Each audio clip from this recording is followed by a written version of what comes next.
planning board meeting to order. Everybody would still please stand for the pledge.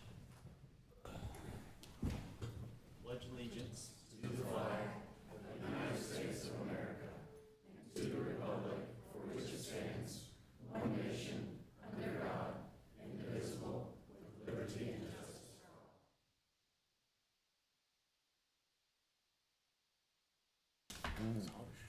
Everybody being here, if you are going to plan to speak during our public hearing section, if you could see who's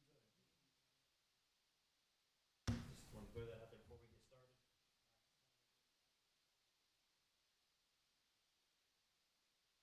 Purpose of this agenda item is to consider approval of the meeting minutes. Corrections or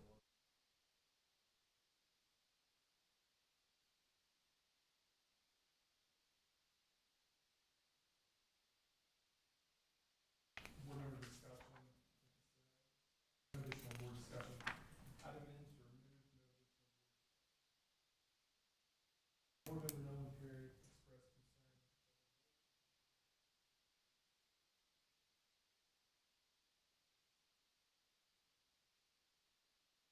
and I mean, I think there's some more discussion on that we can have later. We got asked as a planning board to review that thing before public comment period came out, and I think that's the point was that we got asked to review that before used as to why, 'cause it doesn't look like it's gone to the town board yet either. So.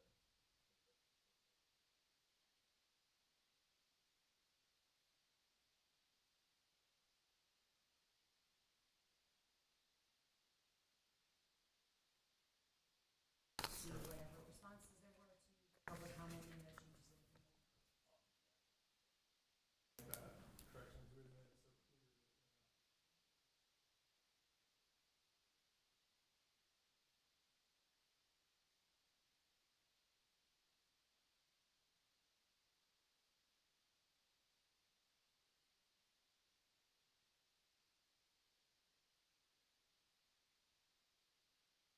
Favor?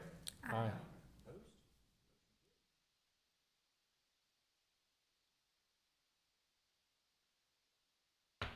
Public hearings are a time for petitioners to present requests.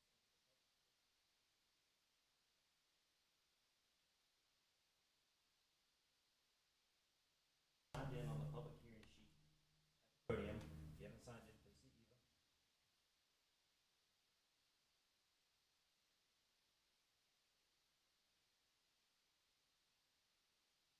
All to speak, wish to speak, may turn at time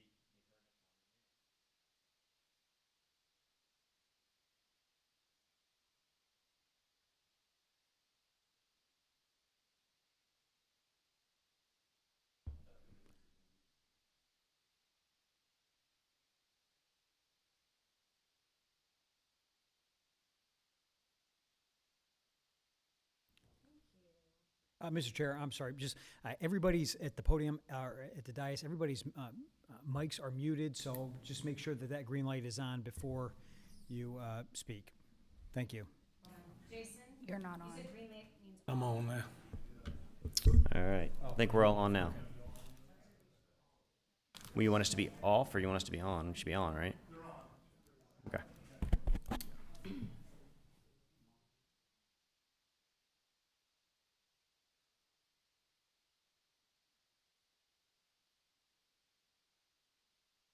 Mm-hmm. All right.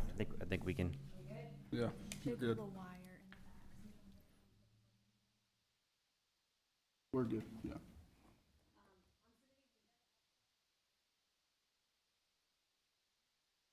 Purpose of this agenda item is to consider a requested zoning 7.14 acres, residential agricultural zoning district to the commercial mixed-use zoning district. The master plan is characterized by a mix of residential, office, commercial uses, and active space. The maximum allowed density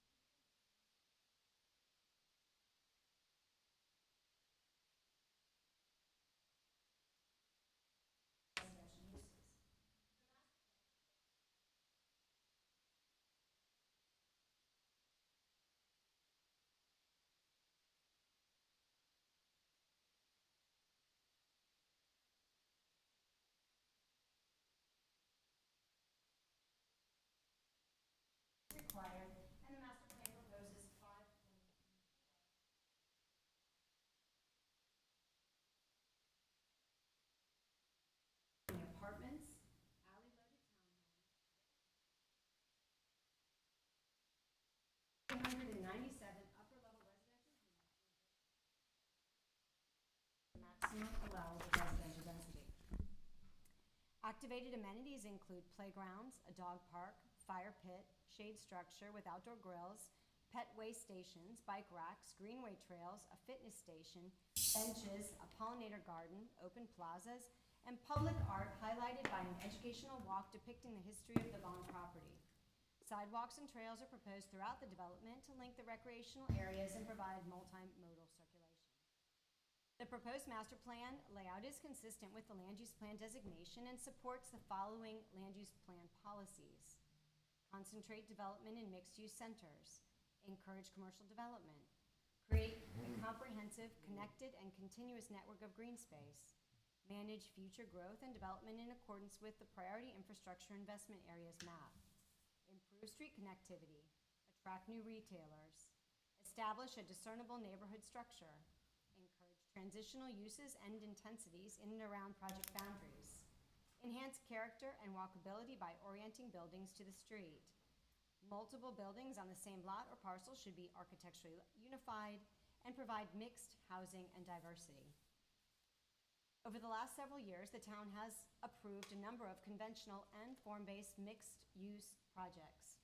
Many have been initiated by residential developers and allocate the required non-residential acreage to facilitate the residential development, but have no plan or commercial partner in place to develop the non-residential portion. The town has recently seen an increase in commercial development, and mixed-use developments are that much more vibrant and exciting because they integrate residents with supporting commercial uses that are convenient and walkable. Many of the land use plan policies I just listed focus on the benefits of the commercial development proposed. Projects with stagnant, undeveloped commercial parcels around town right now include Powell Square Apartments, Madison Park Apartments, The Crossings, Sandy Springs PUD, and Lakestone Tract 5. Both Atwater Station and Wake Chapel Square are moving forward with their residential development with no current plans for the commercial parcels they committed to with their rezoning. LDO Article Q, Section 9-1808M, lays out the requirements of a master plan. The first item listed is arrangement of uses, including phasing. Because form-based mixed-use developments are more complicated, it is recommended that they consider establishing a plan for project phasing through a development agreement. This also serves to ensure the non-residential portions are constructed before or concurrently with the residential portions of the development. Staff advised that a mutually agreed upon phasing plan, established through a draft development agreement, would need to be presented to the town board for review in conjunction with the rezoning request for staff to support the rezoning request. At the June 17th, 2024 Planning Board meeting, the petitioner requested consideration of the zoning petition be tabled to the July 15th meeting. At the July 15th Planning Board meeting, the petitioner requested consideration of the zoning petition be tabled to the August 19th Planning Board meeting. The petitioner has also recently confirmed that the commercial partner initially on the development team is no longer involved with this development. Although a term sheet for a development agreement was submitted after close of business on August 13th last week, staff review determined it lacked a tangible commitment to the non-residential development. And denial of REZ 2023-05, a zoning map amendment for 0, 801, 809, 813, 817, 825, 829, and 833 Wilbon Road from the Residential Agricultural Zoning District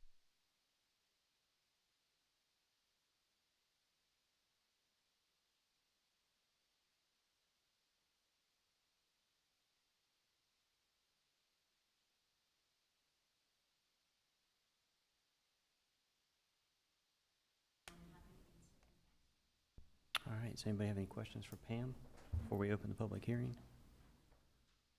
Okay, thank you. At this time, we'll open up the public hearing. Eva, do we have anybody signed up?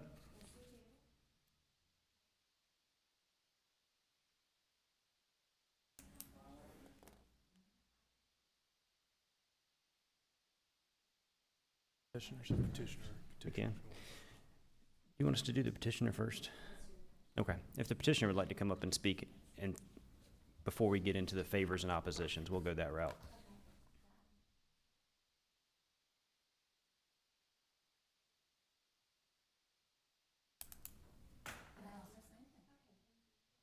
And just make sure when you get up, your name and address so we have it for the record.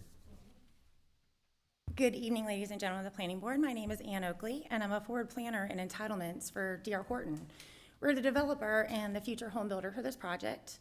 And because the project is represented as 50% commercial, we only have about 107 homes that are going to be built by us for sale. And so that kind of represents our portion of this project. One of the things I'm going to start with tonight is just a project timeline. In the packets that we handed out, that's going to be page 1 for you guys.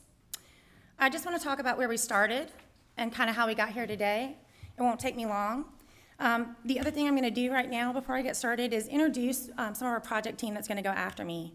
So I'm here tonight with John Adcock. He's our land use attorney, and he is in the audience here with this evening, so he'll be talking after me.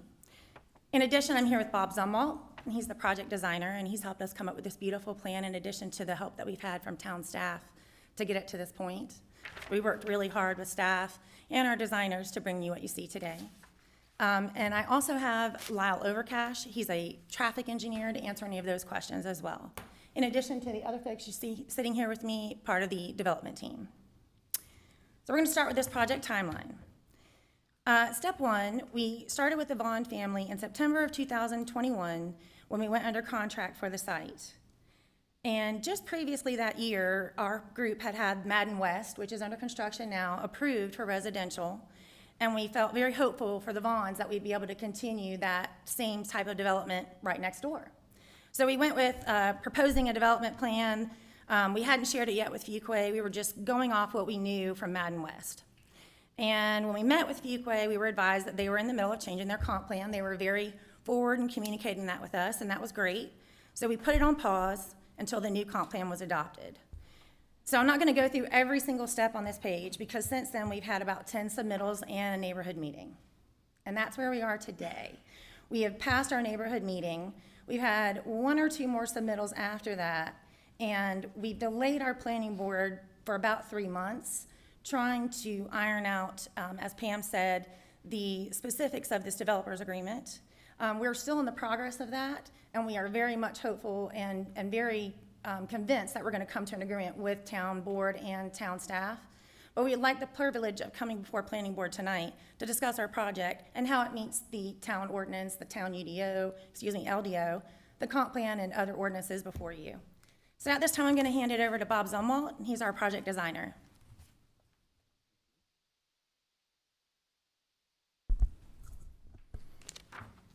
Good evening, everyone. Bob Zumwalt with BGE 54. We just moved, so I actually wrote my address on here. 5438 Wade Park Boulevard in Raleigh. Good evening. Thank you for your time tonight. I am a landscape architect and I'm director of planning and design for BGE in Raleigh. I've been practicing planning in LA in the Triangle for about 25 years. Some of the projects I've worked on, streets at South Point, North Hills, and then most recently Fenton. And I see a lot of the ingredients of a good mixed-use community in Vaughn Park, so I'm excited to be part of the design team. If you wouldn't mind, flip to page 2 on the handout. We're gonna do like a hands-on PowerPoint here. So on page 2, I'd like to just take a minute to summarize the project. Vaughn Park, as mentioned, is about 88 acres. And it's a vertically integrated mixed-use development that will include a diverse collection of uses. These include the mixed-use village core, restaurants, office, assisted living, multifamily cottages, alley-loaded townhomes, and row houses, as well as single-family detached lots. If you flip to the next page, on page 3, the site is divided into 2 districts, divided by Judd Parkway, which runs right down the middle. We'll start with what we're calling Vaughn Park West. So Vaughn Park West contains a vibrant mix of uses that are situated around the village core and a large central green space, which is designed to facilitate outdoor dining and community events. The village core has also been designed so that certain roads in the core area could be closed for community events temporarily in order to allow and maintain traffic flow through the community at the same time. Vaughn Park West will also include restaurants, retail, and offices along Judd Parkway, and then a residential transition to the Grays Creek neighborhood, which would be comprised of alley-loaded townhomes and single-family detached lots of similar size to the Grays Creek community. At the heart of Vaughn Park West is a large central open space that includes the preservation of some wetlands and the existing farm pond that you see out there today, as well as a complete network of walking trails. Flip to page 4, please.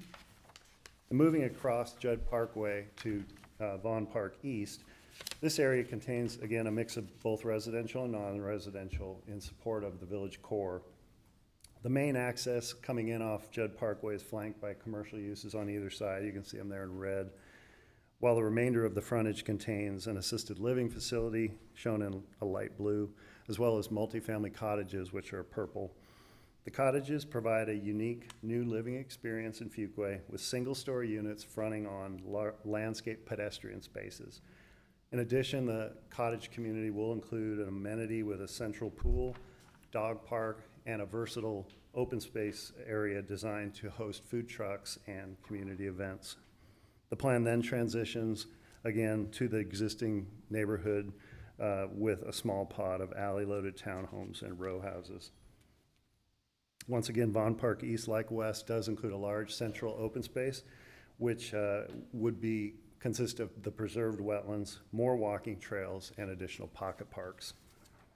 And flip one more time to page 5. I want to touch briefly on the open space. The open space program is comprehensive. The overall site contains approximately 30 acres of open space, environmental features, ponds, and civic spaces, which is roughly 34% of the site. Open space amenities include, as Pam mentioned, playgrounds, dog parks, fire pits, shade structures, the wide 10-foot walking paths along Judd Parkway with the accompanying art and history walk. And then also it would include things like pollinator gardens, bench swings for adults, fitness stations along the trails, public art, and then wide sidewalks and plaza spaces in the village core. All these spaces are connected with over a mile of new walking trails. And then flip one more time. Finally, we did have a neighborhood meeting on the 18th. I'm sure you have got the questions and topics that came up in your packet, but generally, we met on the 18th. We notified everyone within 400 feet of the site, which is twice the town's notification distance. As a result of some of the comments we heard, we made a number of changes to the plan. We increased the buffer opacity next to Grays Creek to a type A. We added a 6-foot tall privacy fence along the Grays Creek neighborhood. We relocated a portion of the greenway because there were some comments that it was too close to the lot, so we moved it away. And then finally, there was concern for construction traffic coming through Grays Creek, so we added a condition that would prevent the connection until towards the end of the project so that construction traffic wouldn't go through Grays Creek. That is my summary of the project, and now I'm going to pass it off to Mr. Adcock here to wrap it up for us. Thank you so much. Thank you, Bob.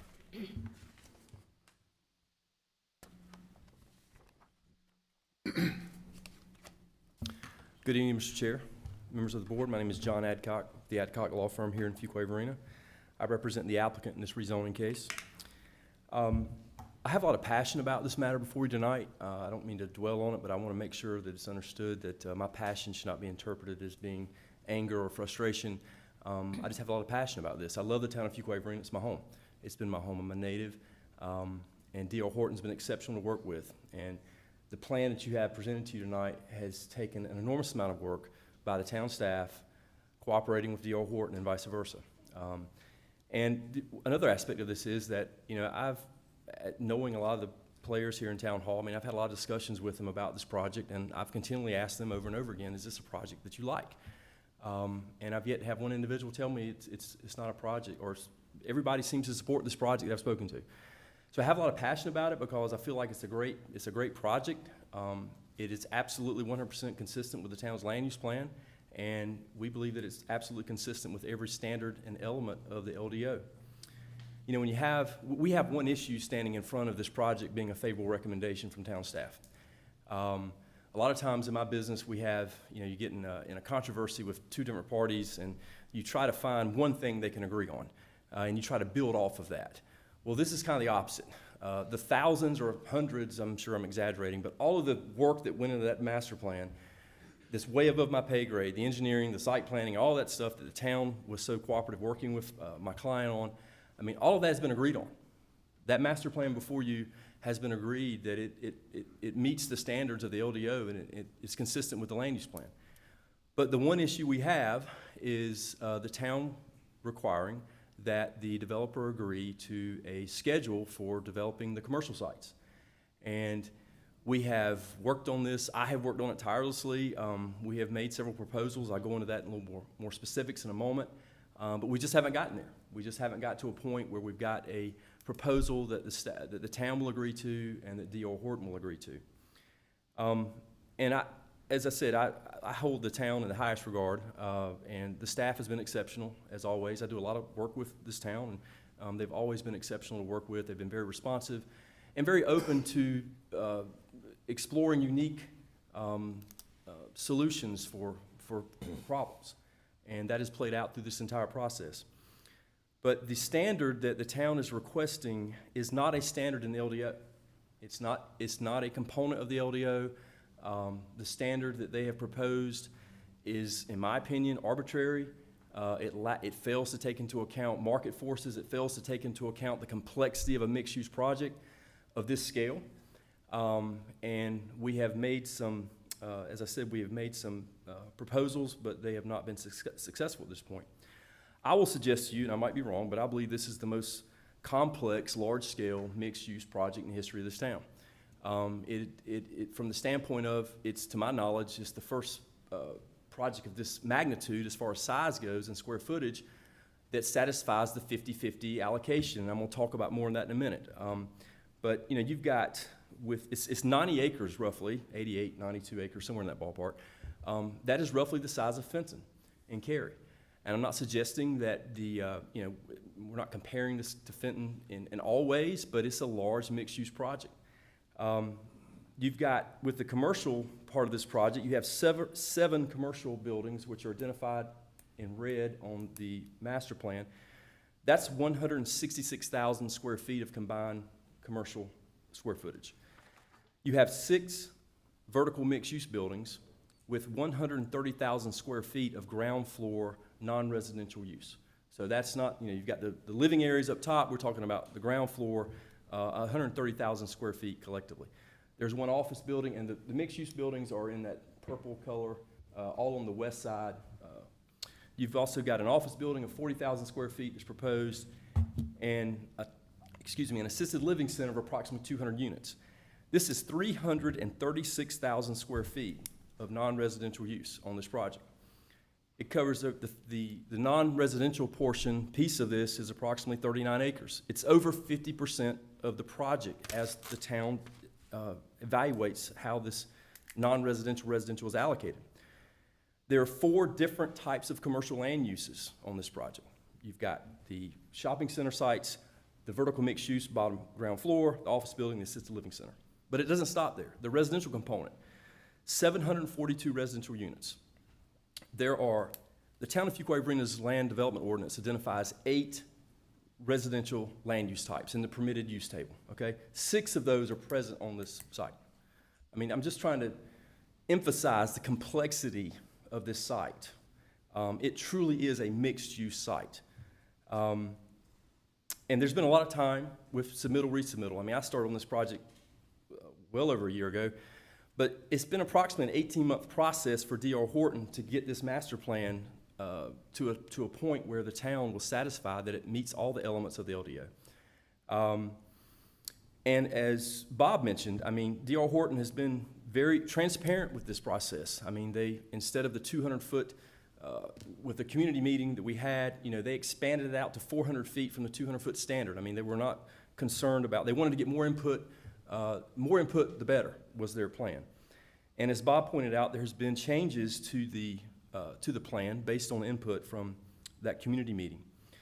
The ultimate goal for this project is, this is just one part of that goal, right? Getting a master plan approved. But ultimately, this is a long-term project that what the town, I'm sure, wants to see happen, as well as my client, is that This produces a vibrant, sustainable, and economically thriving urban space with an appropriate mix of compatible uses that build a strong sense of place.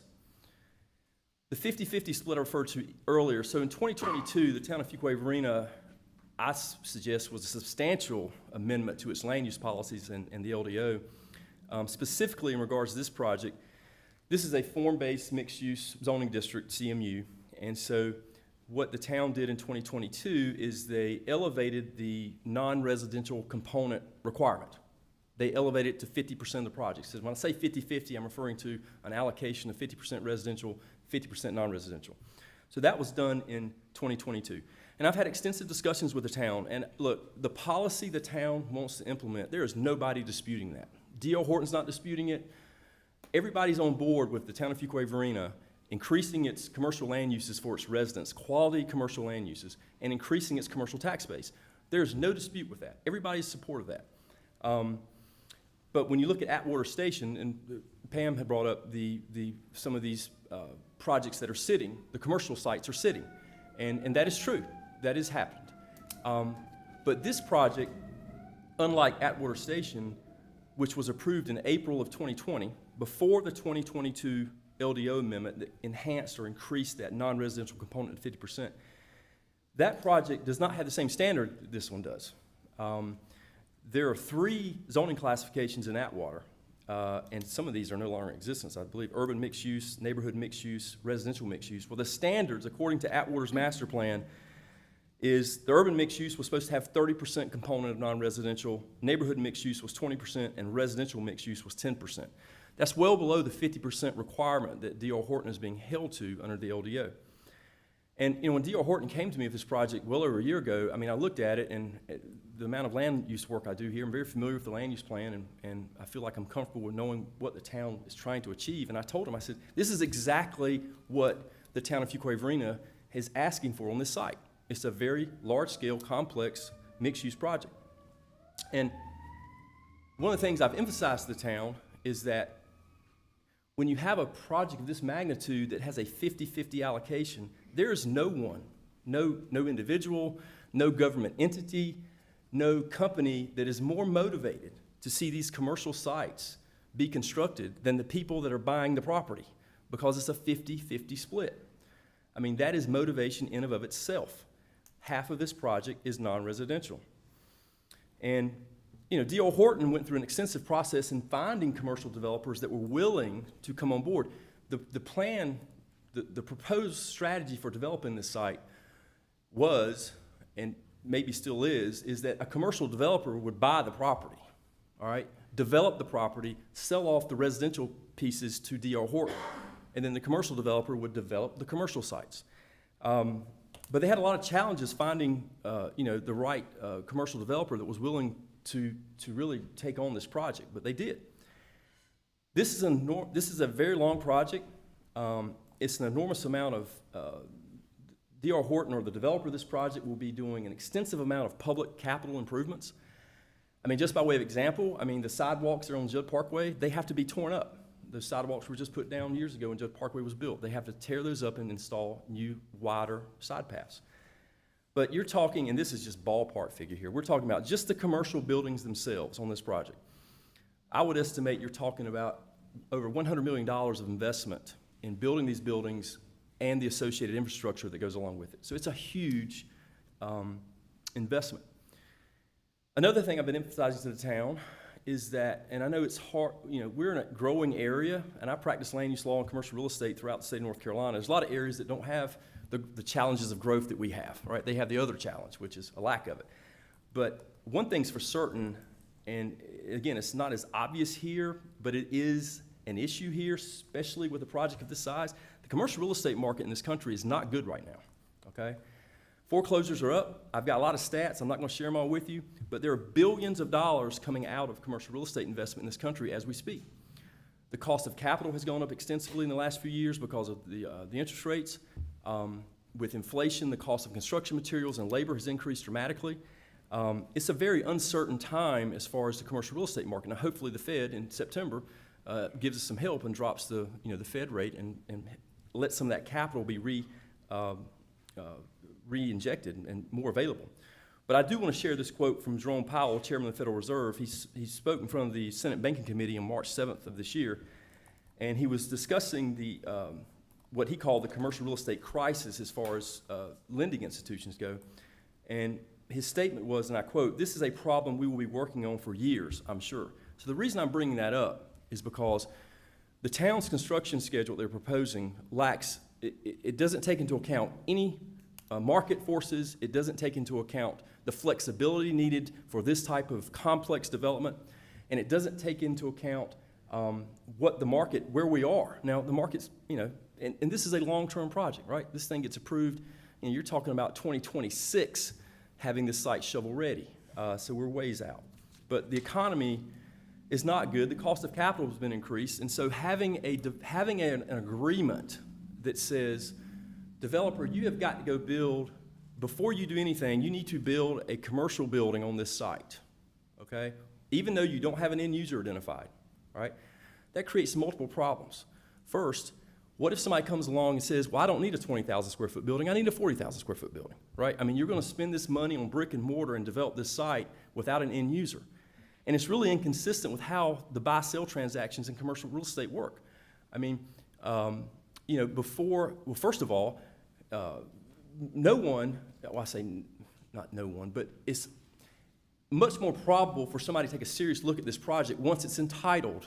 Once the zoning's in place, that opens the door for companies to evaluate, do their market analysis, try to figure out if a site here works for them. And it's just critically important that this project have the flexibility to adapt to market conditions as well as to adapt to the needs of its potential end users. Mixed-use projects are unique. They're very complicated. I mean, you've got a lot of different land uses in one urban space. There are higher development costs for mixed-use projects.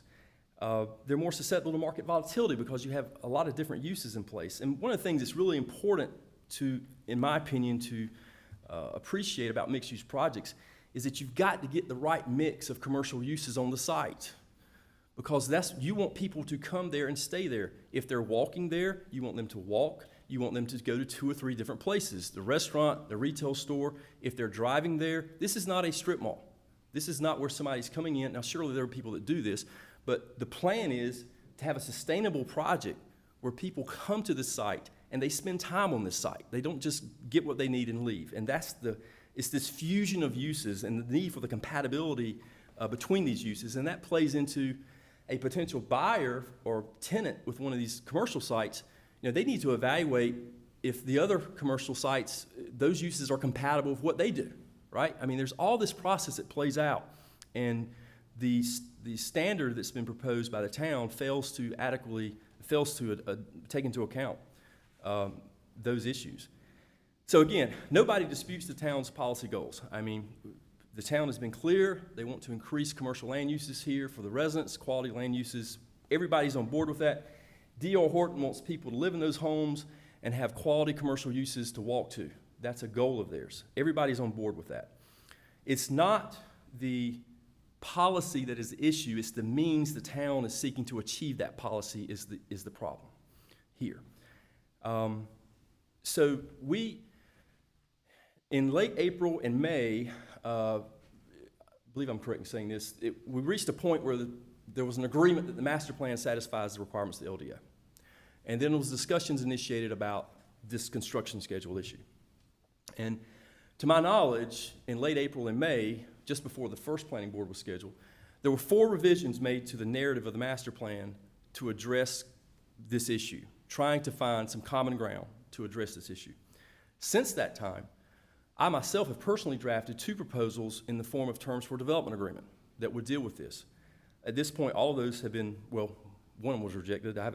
Based on what the staff report is, I feel like the second one was rejected as well. But what the town has asked for is, again, it's an arbitrary standard that's not in the LDO. And what they have presented to us was that if you build one commercial building on the east side, you get the right to get building permits for 75 cottages. If you build 2 commercial buildings on the east side, you get a right to get building permits for 150 cottages. Well, there's no basis for that. You know, what is that based on? I mean, it's just numbers, and I'm not, you know, I respect the thought that was put into this, but we're analyzing this saying, well, that gives no flexibility. And here's another thing I want to point out that's very important. This project, if this project gets started and you build a commercial building, or the economy tanks, and all of a sudden you've got commercial sites that are not going vertical, and this standard's in place, and you can't get building permits for the residential, it kills the whole project. It stops the whole project in its tracks. So nobody wants that. And I think there's a potential outcome of this proposal, but the town's proposal, that could happen. So basically what the town wants is the two commercial buildings, the two red buildings on the east side to be constructed, and giving partial credit for one and then full credit for two to get the cottage's building permits. On the west side, the town asks that there be mixed-use building number 6, and I can't see that far. I can't remember which one it is. I think it's the one right at the corner of the connecting drive to Judd Parkway. If you build the mixed-use building 6 and one larger commercial building, you get 45 townhouse building permits. So again, there's no basis in this. It's just an arbitrary standard that's not in the LDO. It's just something that was drawn up and presented as a requirement for this zoning. So, you know, with this going on, I have worked, not looking for, you know, any pat on the back here, but man, I've spent a lot of time on this trying to find some middle ground. Because, as I said, everybody likes the project. The most difficult part in my mind was getting that to a point, that master plan to a point where the town approved it, and my guys were happy with it. So I spent a lot of time researching mixed-use projects. Fenton has been brought up a lot, you know, and I'm not suggesting it's in Cary, it's at I-40, it's a different market, sub-market, and all that. But the bottom line is, I went in deep detail looking. I went through every sentence of their developer's agreement. I went through their zoning conditions, and I went through others. I've yet to find one local government, and I might be wrong, and I'm sure I am, but I haven't found yet a local government that has imposed a condition on a zoning that you build commercial in the front end. And, you know, we have not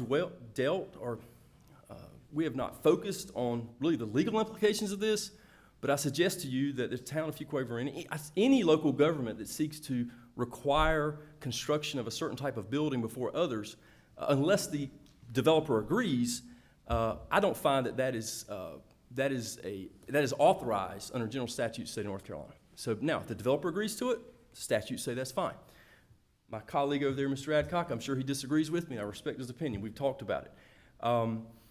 But this is a very complex project, and so this arbitrary formula that's being imposed on the developer just doesn't take into account the reality of what this project requires.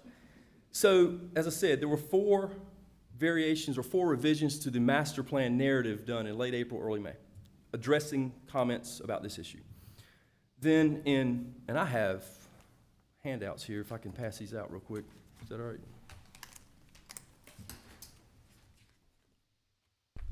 Actually, let me do this.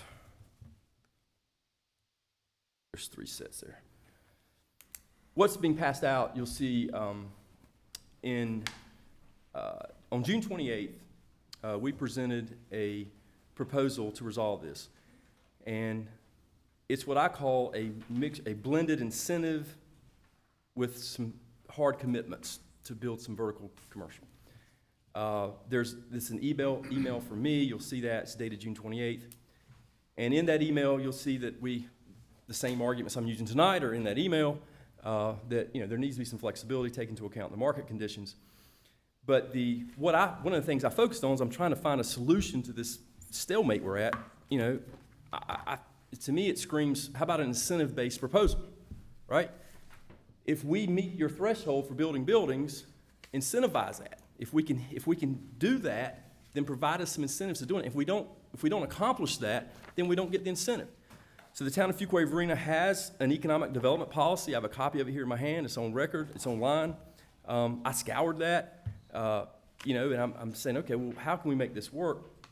So I won't go through every detail of it, but basically well, first of all, let me talk about this policy. It specifically states that this policy is proposed, there are 5 things the policy is suggested that it is trying to encourage. And one of those is commercial retail development, infrastructure investment. And that's what this is all about, because there's an enormous amount of public capital infrastructure being constructed by the developer.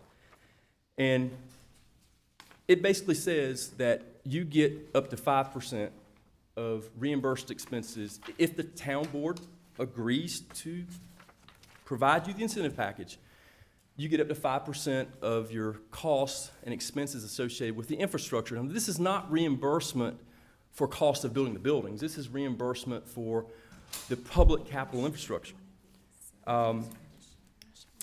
And so we proposed this. I do want to make one thing, because the town rejected that proposal, but I have to dwell on the fact that the policy itself states on page 8 that the town of Fuquay-Varina's governing board believes granting economic development incentives will encourage the location and expansion of quality manufacturing, high-end commercial retail, and quality mixed-use development. So I said, well, hey, this looks like a good way of maybe addressing this. A blended arrangement. We meet certain thresholds. The developer meets certain thresholds. You get the right to get this incentive. If you don't get the incentive. But in that proposal also, there was provision that you'll see West Side Condition 1 in my email, where prior to the issuance of building permits for the townhomes, a commercial building on the east side must have commenced with vertical construction. So not only was it blended, with incentive base, but it also had some firm commitments that when certain things would be constructed. We got a response from the town on July 10th. The town stated they're unwilling, and you have a copy of that email, unwilling to consider an economic infrastructure incentive. And without D.R. Horton's agreement to the town's proposal, staff will not proceed with an approval recommendation. So, we get that, and I'm like, well, let me talk to some folks. Is this a hard no, or is this still, it felt like a hard no. And initially, it was described to me, yeah, it is a hard no, but some more discussions, I've heard, hey, bring us something else. I'm not going to give up on this. Let's try something else. But I do want to point out that, and this is not being critical of the town, this is just a fact, that the commercial developer that was prepared to buy this land, develop the entire site, sell the residential parts off D.R. Horton. When that July 10th email came out, they left. They left this project, okay? And to me, that's saying, okay, the town's means for accomplishing this policy just had the opposite intended effect. You're trying to draw in commercial developers, and what you're proposing, this arbitrary, hard-line schedule, just pushed what the group that you want here out. Now, there's a lot of commercial developers, I know it, but this one was on board, but that caused that one to leave. So we didn't stop there. We went back to the drawing board, had a lot of discussions with folks at town, and then on August 13th, you have an email in your package there from me where we propose, or maybe it's not an email, it's the actual proposal, I think it has August 13th on the top of it. So we went with a more kind of I don't want to call it, it's a commercial site prep development agreement standard. Maybe that's not a great term, but bottom line is the developer says, we will go in and we will rough grade these commercial sites, not all of them, because it's impossible to do that because of the way the properties are allocated. And they're going to stub utilities to these commercial rough graded sites as close as they can get it within reason. But the point I was going to make is, you start running utilities across vacant land, you're going to have to go back in there and grade that land again, right? So it doesn't make a lot of sense to put utilities in places where you're going to have to dig up the dirt later. But what was proposed with this August 13th agreement or proposal for an agreement was that when D.R. Horton goes forward with its construction drawings for approval, when they submit to the town, along with that, they will submit a grading plan for these select commercial sites. On the east side, it was both commercial buildings. On the west side, it was mixed-use building 5, mixed-use building 6, and commercial building 1.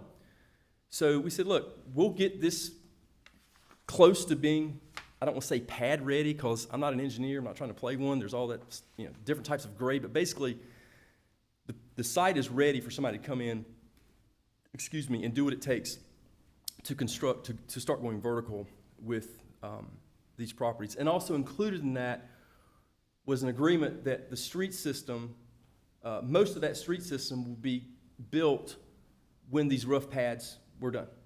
So, and before vertical construction starts on these residential uses, these pads would be in a certain grade with the utilities stub there.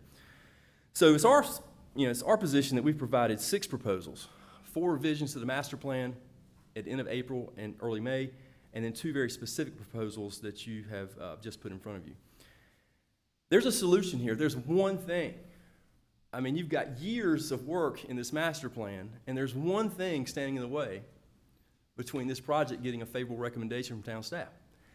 And you've heard my arguments why we believe that what they've proposed is not feasible.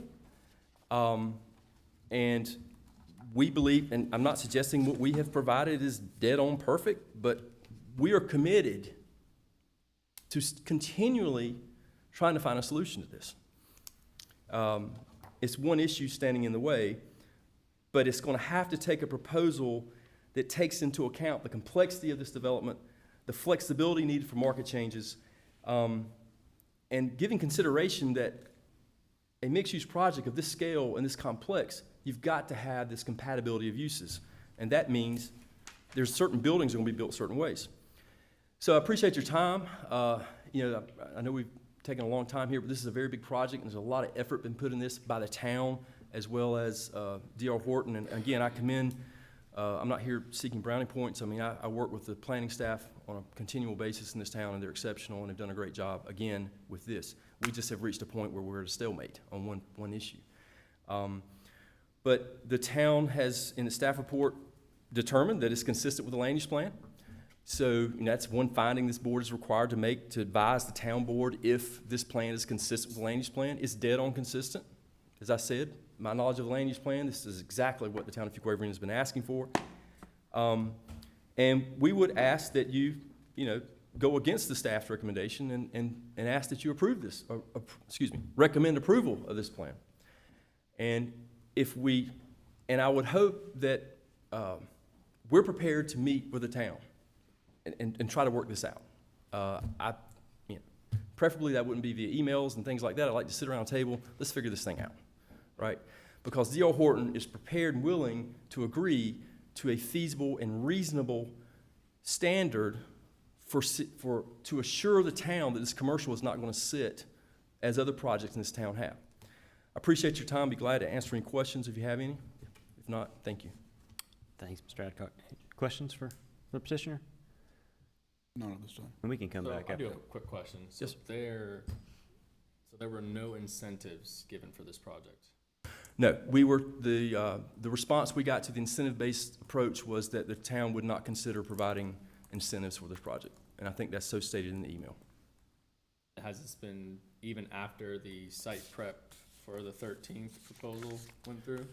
We didn't. Were any discussions after that? Well, I would love to. I think it's a great way of dealing with this issue, but based on the July 10th response, it seemed pretty clear that the town was not going to consider an incentive-based proposal. So, but if that's still something they'll consider, we'll absolutely agree to enter some negotiations regarding that. But that's why the August 13th, there's no incentive-based proposals, because the word we got was it wasn't going to be considered. Has there been any talks with any other brokerage firms in regards to marketing or leasing the commercial properties out there? I'm going to let Ann Oakley address that question. She's got more hands-on with that than I do. I'm actually super happy to report that we do have a lot of interested parties in this site, as you can imagine. It's a great site, and a lot of people would love to do business with Fuquay. Losing our partner kind of at the 11th hour, it's very hard to sign on a new one. At this time, most of the folks that we've spoken to, top brokerage firms, top commercial developers with a lot of proven mixed use in this market, want to see this zone before they commit. And that's where we're standing today, is that we have very viable partners that want to do this project with us, but of course they want to know that the uses they're bringing are allowed. They commit, correct. Okay. Can you give us an idea of any of the commercial retail vendors or any interested parties that might have taken a look at this site and said that would be a perfect spot for this, or that'd be a perfect spot for this? Sorry, I didn't know you were gonna ask another question, forgive me. So say again? So, any commercial retail or any sort of vendors, interested parties in general, when they look at this site saying that would be a great location for this that we provide, or this specific grocery store, or this daycare, or anything like that, and he just talks about Sure, so, folks. sure, I can give some color to that. So we don't have the ability to list specific names. Yes. It's very proprietary before someone signs a contract or even a letter of intent that we don't talk about who we talk to. Correct, yeah. But I will tell you that we would come back with a minor plan change with staff. We've already talked about this if we were to bring a grocer in. And if you look at that L-shaped building that kind of faces the red buildings on the side there to the far right, Yep. that would be a perfect spot for a grocer. And we have talked to several that are interested in that location. Very recognizable brands that you deal with in other cities here in Wake County. Another option that we've talked to is that red commercial building that's nearest the cottages. You know, we set up a lot of yard space there, and we were envisioning that possibly that could become a daycare very near that, you know, residential area, very convenient for folks that live in the community or nearby to drop their kids off. Those are just some of the thoughts that we've had, but, you know, there's a lot of other potential here. And these buildings are in the spots they are to give suggestions to those commercial future uses, but it's up to finding that end user and understanding what their needs are to really define the final footprint of the building. Yes, sir. Along those same lines, so can you walk us through the logic of actually applying uses on these buildings as opposed to just generically calling these non-residential buildings? Like, is there something that's driving the fact that this is called an office building or this is called senior living? Is there something that's driving that? Because when I look at this, you know, you start to see an office building and it's 40,000 square feet of office. I haven't seen 40,000 square feet of office built in the last 10 years. That's super fair to say, Andy. So what we try to do, especially in this master plan, is provide a variety of non-residential uses on the site. We understand that when the end users are identified, that we will very likely have to go back for some minor plan changes with Pam and her staff to accommodate those specific layouts and those specific uses. Understanding all the while that we have to maintain our 50% or greater in non-residential use. So we know going into that even when we're asking to change out a use or change out a layout of a building, we have to maintain the integrity of the 50% non-residential. Okay. Pam, can you confirm for the board what that process looks like on changing a use? Because the way I understand it, we approve these, we've got these uses and there's specific square footages tied to these uses. So what's the process for changing those? Yeah, so there's really two approaches to do that. One, we could always step this back a little bit, and we could just call these non-residential uses and list a variety of uses, and basically as long as those were approved uses with the form-based zoning districts, they would be applicable, and you could kind of plug and play them differently. And I think that's a viable option. The other would be an amendment to the LDO. We do have opportunities for minor amendments. This potentially would fall into a minor amendment. It could be staff approved, but again, if you're making changes to a locked-in plan, you're gonna have to go back and amend it. So coming back to this board and town board? So it depends whether it qualifies as a minor amendment or a major amendment. Depends how different this is. So if they were to completely take out, say, the 40,000 square feet of office building and make that commercial, I'm trying to get a scale of this because I'm trying to Right. figure out the benefit to showing uses that are specific on a plan. Because to me, when you're doing something in a master plan, and we show a lot of detail on master plans because we require a lot of detail, but this should simply be a non-residential use with allowable uses within it, and that way it gives you some flexibility moving forward. Because I think what we don't want to get in the habit of doing is approving a zoning, knowing that we're going to have to amend it. That's kind of what we went through with the land use plan amendment. Was we kept getting in all these land use plan amendments. We're like, oh man, we should amend the land use plan because we're doing all these land use plan amendments. So we're kind of in the same boat here, right? Where we've got these uses shown and they're spelled out, but you already know that we're going to have to amend it. And so that's going to be something the board has to kind of consider and take through because while it's a great picture, is it a realistic picture? That's the part that's going to be something for the board for us to consider here. Well, I would suggest, Mr. Chairman, that and I'll defer to Pam on the LDO requirement, but I've read over that because that's an issue we've discussed internally. There's an administrative adjustment, as Pam mentioned, and, there are a lot of variables that come into play, but I would think the change, again, if you keep the 50-50 or better split, you're meeting the intent of the ordinance or the standard.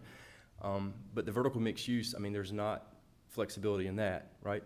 I don't think there's a lot of flexibility in vertical mixed use. So there's certain things up there that are most likely not going to change. But the office building, I agree. Office market's terrible. But that could be potentially an administrative adjustment, which would not come back to this board. Again, that would be up to the staff to evaluate that and determine if it's an administrative adjustment or something greater than that.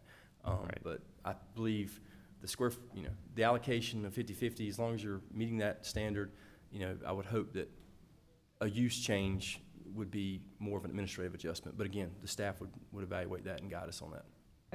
To clarify, you're talking a minor amendment to the master plan, not administrative adjustment, is something that needs to be targeted right now and clarified with this and approved with the master plan. So ideally, like any zoning condition, we would hope that zoning conditions are things that the petitioner is already committed to and understands enough about to commit to. So ideally, if you had a commercial developer on and they bought into all these various things, the vertical mixed use is not a mandatory. Basically, that vertical mixed use is counting as a commercial use because it's whatever's on the first floor is the viable. So again, there is always the option to back it out and list them as non-residential development to be determined, as long as it's consistent and on the permitted use table, basically, for those uses. Right, I guess I'm having a hard time understanding why you wouldn't do that. It seems like it's backing you into a corner that you may not necessarily need to back yourself into a corner. Because as we look at this, the one sticking point is the kind of the sequential order of how to build this. And we'll get to that part, but when I look at it, I'm like, that part could probably be resolved, but sequentially, you don't want to agree to build an office building. And I'm using office building just because it's the one that's sticking out to me the most, but when you start to put that specific use on that and that square footage tied to it, that's when things start to get a little bit, it doesn't really help the argument of the sequential and the construction side of the non-residential piece of it. As opposed to if it was just listed as non-residential and then you wanted your grocer to be on that corner, you could easily plug and play it and there's no amendment needed. One of the reasons for that, Mr. Chairman, I've been informed that the traffic study, they needed to assign uses. To assign uses to complete traffic study. And that makes a lot of sense. I think though that with any changes that would come with the amendment, that would come with changes to that traffic impact analysis as well. Because what you don't want to do is assume you're going to get a 40,000 square foot office building because it's favorable in the TIA, and then all of a sudden it's not a 40,000 square foot office building. Okay, thank you for that clarification. Any more questions for the applicant before we move on to those in favor? Yeah, real quick, one more. You said the site prep for the commercial sites, right? You said not all of them, but some of them.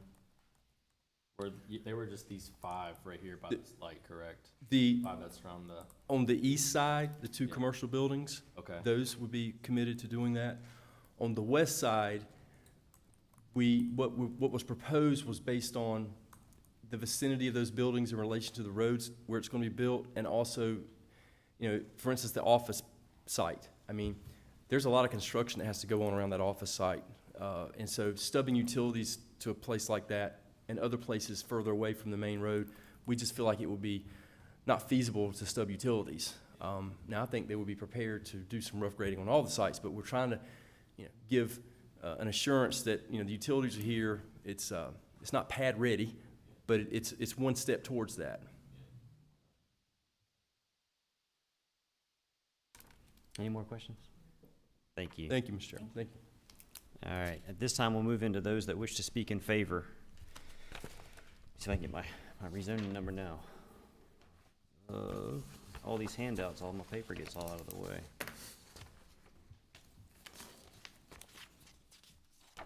REZ 2023-05. Anybody wish to speak in favor, please come to the podium and state your name and address for the record.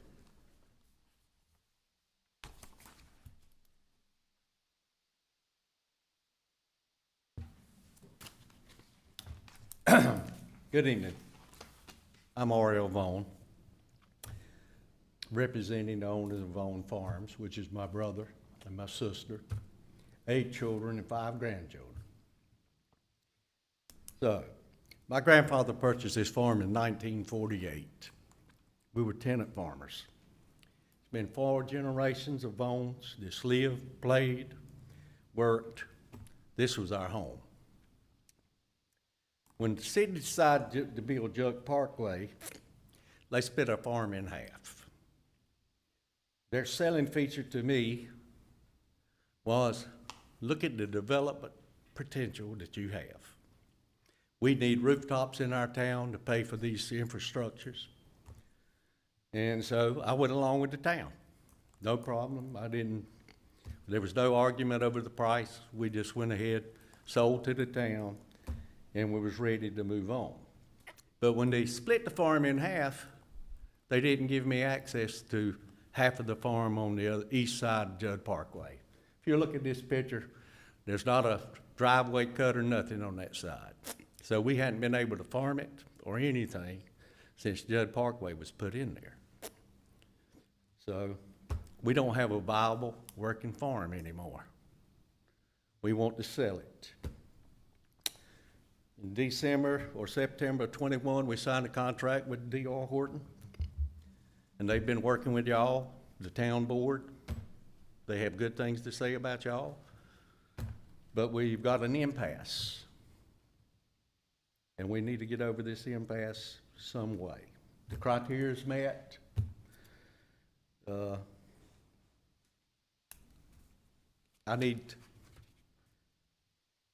I'm ready to move on in my life. I'm 70 years old. I don't need to keep looking at this dirt anymore.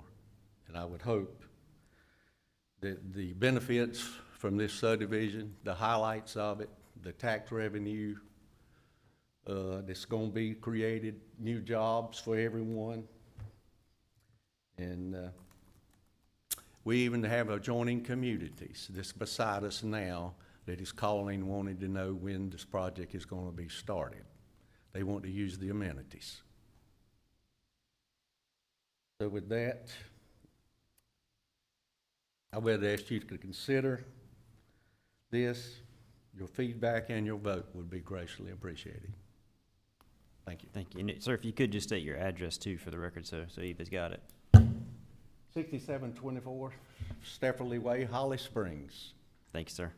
Thank you. Anyone else wish to speak in favor? RAZ 2023-05.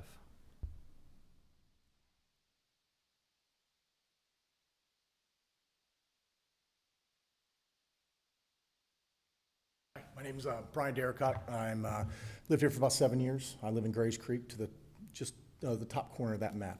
Give you the address? 487 Walker Ranch. I'm a small business owner here. I work in commercial construction. I'm doing fire alarm. Just kind of hearing the back and forth and hear everybody speak, it seems like, and working with D.R. Horton, you know, I've read their notes from the last meeting we had. It really just feels like they've been back 10 times redoing this and making sure it fits the town of Fuquay. Whether I like the 50% or, 50-50, it sounds like they're trying to play ball, but it's kind of it's one thing after the other. It just kind of feels like they're getting, some little bit of extortion.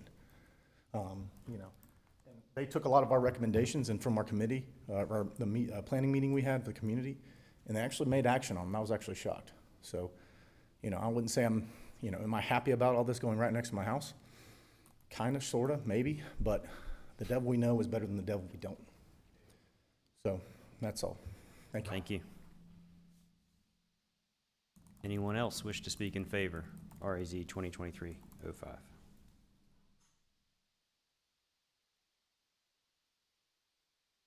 Hi, my name is Jamie Schneider. I'm at 300 Raven Glen Drive. I'm in Grace Creek, right next to where this proposed project is going. When I first saw the plans of it, when I moved in, I always knew something was going to go there. Something's going to develop. It's not always going to be a farmer's field. And when I saw these plans, I was blown away. I mean, the detail and the level of thought that has gone in, and then having to start the project and then agree or readjust for when you guys changed the town changed their development where land zoning requirements, and it has to be 50-50 projects, and then doing that. And the fact that looking at this, not to compare, but I've been to North Hills, I've been to Fenton, I know this is our town of Fuquay that I love. And those are phenomenal projects, and the amount of events and things that there and the draw that is for those towns, I think that could be absolutely amazing for our town. And I would just hope that, you know, it seems from what I've heard that there is an impasse, and we need movement on both sides. And I would ask that you would strongly consider accepting this proposal so we can move forward with it and bring this awesome project to the town of Fuquay-Varina. Thank you. Thank you.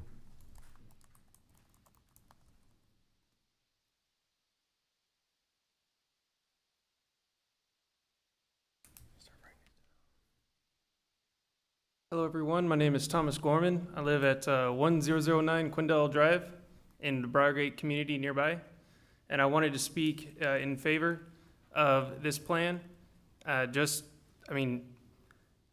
Who doesn't want to have an ice cream shop or a grocer or a cafe just down the road that you can go out on a date on a Saturday night with your family, with your loved ones? Who doesn't want to have a place that you can go for a quick jog? I hear about this greenway. I'm a runner. I want to go for a run through more than just the neighborhoods nearby. Go run through some beautiful shops, some beautiful greenways nearby. I'd love to see it. And I'd love to see this intersection and just everything just overall improved. I'd love to see, you know, Judd and Wilburn just look so much better in the future. And hopefully, I mean, I know we're pulling in a lot of homes, and I love it, to bring more family and make the just the road so much more drivable. Lost where I was going with that. Anyways, speaking in favor for this plan, and I hope you all consider it. Thank you. Thank you.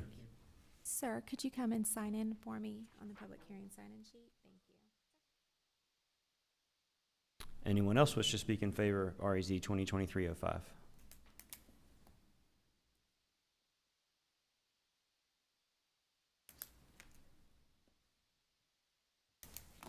Darrell Sherman, 508 Walker Ranch Drive.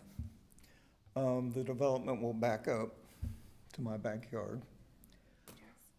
I'm in favor of this. I'm a little confused with the 50% requirement.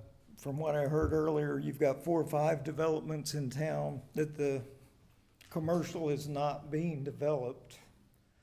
So the government solution is to make it mandatory to do it first, which seems backwards. Just like the Bingle development behind Walmart. The commercial is just now really going in now that the development is finishing up. They're just now opening up a restaurant that's going to open in a week or 2. The daycare opened later after they put the people in to support those small local businesses. That's the normal way it's done when you look at developments. So mandating it backwards, you're hampering the developer. I'm retired now. I'm not against development. Right now I have deer in the backyard. So I like the Vaughn farm. We moved in 8 years ago. We knew when we moved in it was not going to stay a farm. I figured if we got 5 years, we'd be lucky. It's been 8 years. This seems like the developer has worked with us, and it's probably about the best we're going to do. But everybody makes compromises. It was zoned at the time, it would have been single family behind us. We're going to have 1 strip of single family behind us. Everybody makes compromises to get it. But you've got to give the developer some ability to make the project go. Mandating too much commitment on commercial hamstrings them. I used to deal with leasing quite a bit. If you got a tenant that has a list of demands, they may want a daycare center. They may want something right on the grounds. Boy, you can make that happen. That's on their list of what they're going to try to get approved. You got a big enough tenant that wants it, you can get that moving forward in the project. It may be a restaurant. You've got to give them some flexibility. But you can't hamstring them to the point that it sits there as a field. That doesn't do the tax base any good either. So we've got a developer that's working with us. It's going to be developed into something. I would have rather it been single family. That's not going to happen, but I would like this project to go forward. Thank you.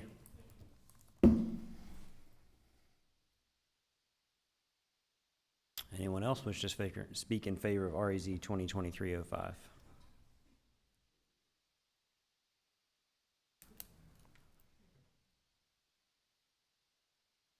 Hello with that. Hi, my name is Lisa Lau, 305 Raven Glen Drive, Fuquay. Moved to North Carolina a few years ago, actually, so I'm a transplant.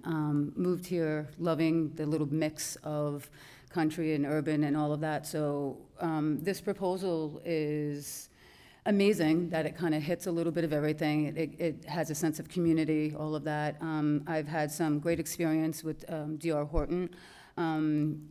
Living right here, having young children, knowing that the traffic is going to increase, all the concerns that we had as a neighborhood that was adjoining to this, we kind of voiced our concerns quite transparently to D.R. Horton, in which they took our feedback and our concerns and immediately made changes and modifications and had us feel heard. And had us feel like, all right, our voices do matter. They're trying to make the best for this project, which along will be the best for the town, and I think that's what everyone's end goal is. I don't know, this isn't my level of knowledge, but from what I get from all of this speak is everything has passed, they've been compliant with everything, the 50-50 rules, the layout, everything that they're supposed to do, but because they can't guarantee a commercial tenant 3 years ahead of time, it's looking to be denied. That just doesn't sound right. We all want to benefit the town. We all live here and want to see it grow, and this is something that potentially will allow decades to come. You know, there'll be revenue and gains and from, so because they can't guarantee something that I don't think anyone can guarantee now isn't a real reason in my mind to deny it. So please keep an open mind, and I vote to approve this. Thank you. All right. Anyone else wish to speak in favor? REZ 2023-05. All right, we'll move to the other side of things. Does anyone wish to speak in opposition of REZ 2023-05?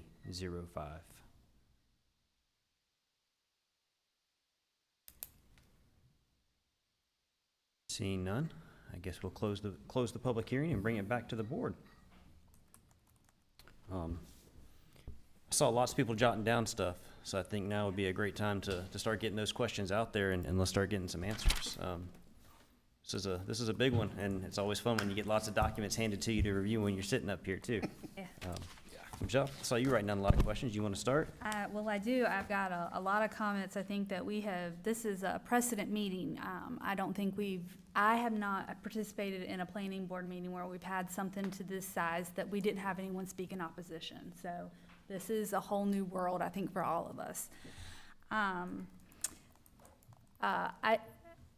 don't think that the town, and correct me if I'm wrong on this, staff, I don't think that you are trying to strong arm the development from coming. I think that you are listening to some of our board's concerns that they've had in the previous past about let's be mindful about how our land is developed. We've been running, I feel like this town has been running at full speed or more for several years, handling a ton of growth in this area and a lot of development. And if you take a drive around, you're going to see land that has been developed with the residential and a lot of land around it that was supposed to be developed with commercial that it has yet to come.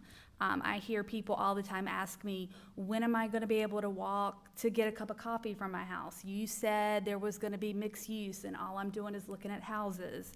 And, you know, people are getting a little antsy with it. It will come. It will come. And so I do see where the staff's point of view for saying, can we get a plan? Can we know when things are going to come in so that we don't have this large amount of land within the town that just stays undeveloped, and we are not completing that promise that we're making to the town, saying, look at this beautiful picture, this is coming, and then 4 years down the road, we're looking at 107 homes that sold and no commercial around it. I heard a lot about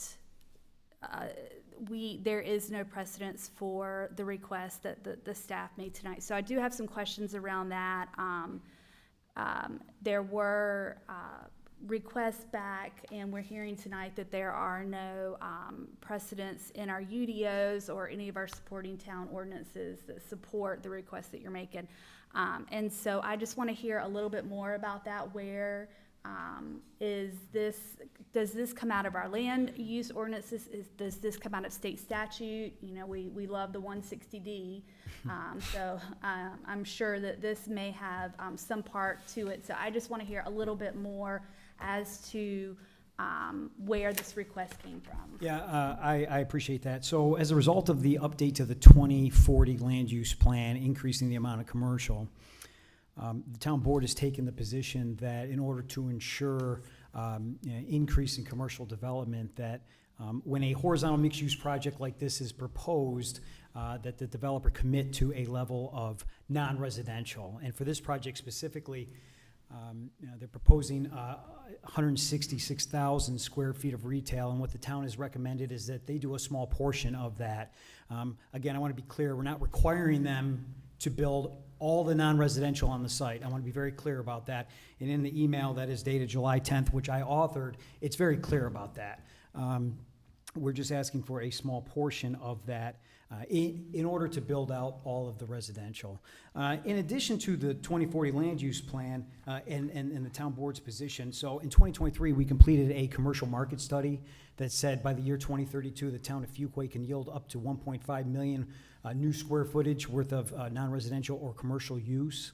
And so, and then in addition to that, it's we through that commercial plan and through our update economic development plan, we put out to Let's Talk Fuquay. We've had meetings, and the general public just is asking us to increase the non-residential use. And so when we have these projects, this is strategically located in Judd Parkway. And yes, it fits the land use plan, because when it's presented as a horizontal mixed-use project that has various uses, residential, non-residential, commercial, et cetera. And so from the administrative planning process, we get one chance to get it right. And we want to make sure in doing that with our developers and our partners in the development community that we do that. And that's why the town board has taken that position, that the level of commitment and prioritization of commercial at the same time they have residential ensures that. Or is there anything that I guess, is a road being paved for a path forward in the future to prevent anything like this from happening again?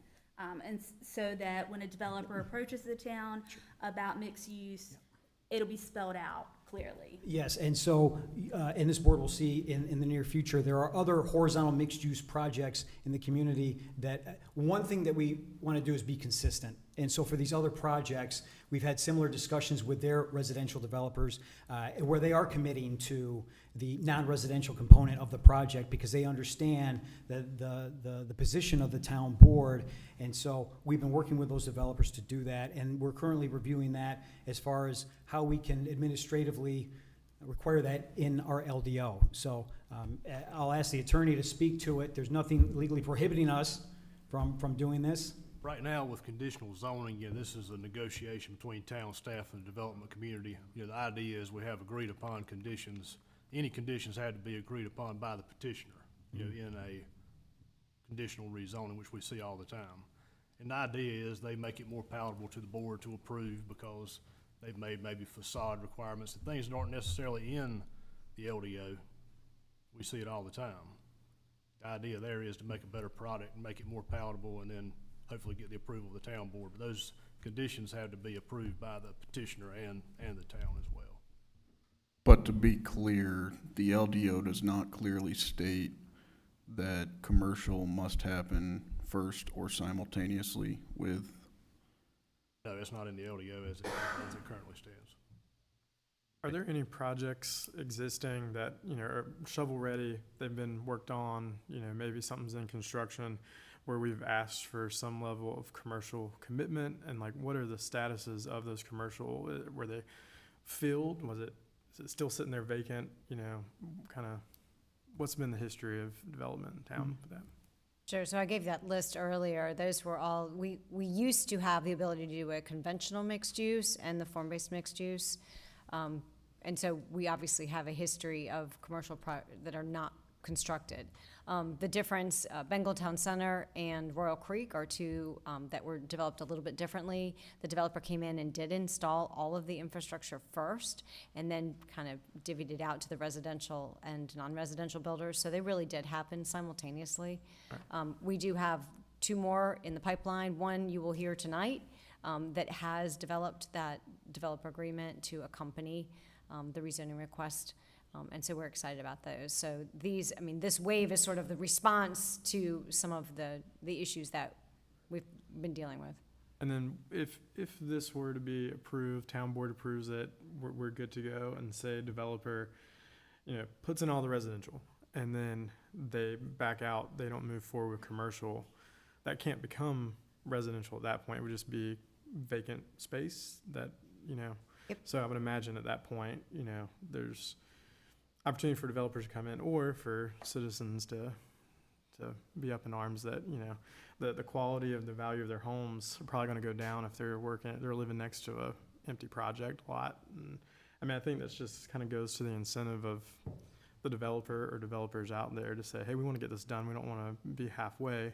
But I also get the side of, it's a tough market right now. We're also predicting what's going to happen at least 3 or 4 years down the road, what the commercial market's going to look like. I think my main concern is, to me, this is a great project. It's what I hear from people all over is that we really want commercial. We really want commercial. Keeps our property taxes low. I think this is a great area for it where there's a lot of room for development. It's outside of the main, 401, adding to traffic. We have this Judd Parkway that, can accommodate the traffic that might be brought in here. My main fear is if we forego this project, this might be our one bite of the apple of getting a project this robust that's, seems to add a lot of value that could bring in tourism. We look at, the market studies we've had where we see so much commercial traffic leaving the town of Fuquay-Varina, and I think this is something that maybe could have a draw. And I get the residential adds value to that commercial, that we could bring a little higher end commercial that may bring in people from outside of town versus, the vape shops, the strip mall, that type of thing. So, it seems like for a project this size, we're very close to having a deal. It just seems like there's just one issue, and I'd hate to lose this project because we're so close. It's not that we're split on 10 different things or major, we're very close, and I just hate to lose this project over there for something, a small impasse. I agree with you, Nolan. This one is I feel like I've been looking at this and just like staring about the potential that this project has for Fuquay is so big. And for me, wrestling with building the commercial buildings first or putting that as a statute to build them first is a tough one, because those two buildings, building them first to get however many cottage homes is not going to make or break this project, right? Those two buildings will not make or break, but what might go into those two buildings might break the project. Yeah. What might go into those commercial spaces as spec commercial buildings might break this project, because it might not be the level of retail that we would like to see in Fuquay if they're building it first, and then that crushes a lot of this entire project from the start. Yeah. And that's a huge fear on a massive project this size, that it seems like we're also not giving any sort of incentives to this project as well. So it's tough to wrangle with, what we know we need here is commercial. So obviously this is 50% commercial, if not 52% commercial, right? And we want a level of commercial, but then that level of commercial that we're looking to get doesn't come with building the commercial first. So that's what I'm wrestling with is that issue. Because I believe this is a great looking project, and I would like to hear more about the phasing plans discussions. So obviously the infrastructure is going to have to be done first, correct? They're not going to build; they'd have to put the roads in and all that kind of stuff first, I'm assuming. So there will be a very long lead time to give developers time to look at this and bring in those development opportunities for these commercial buildings. Because this isn't going to happen tomorrow.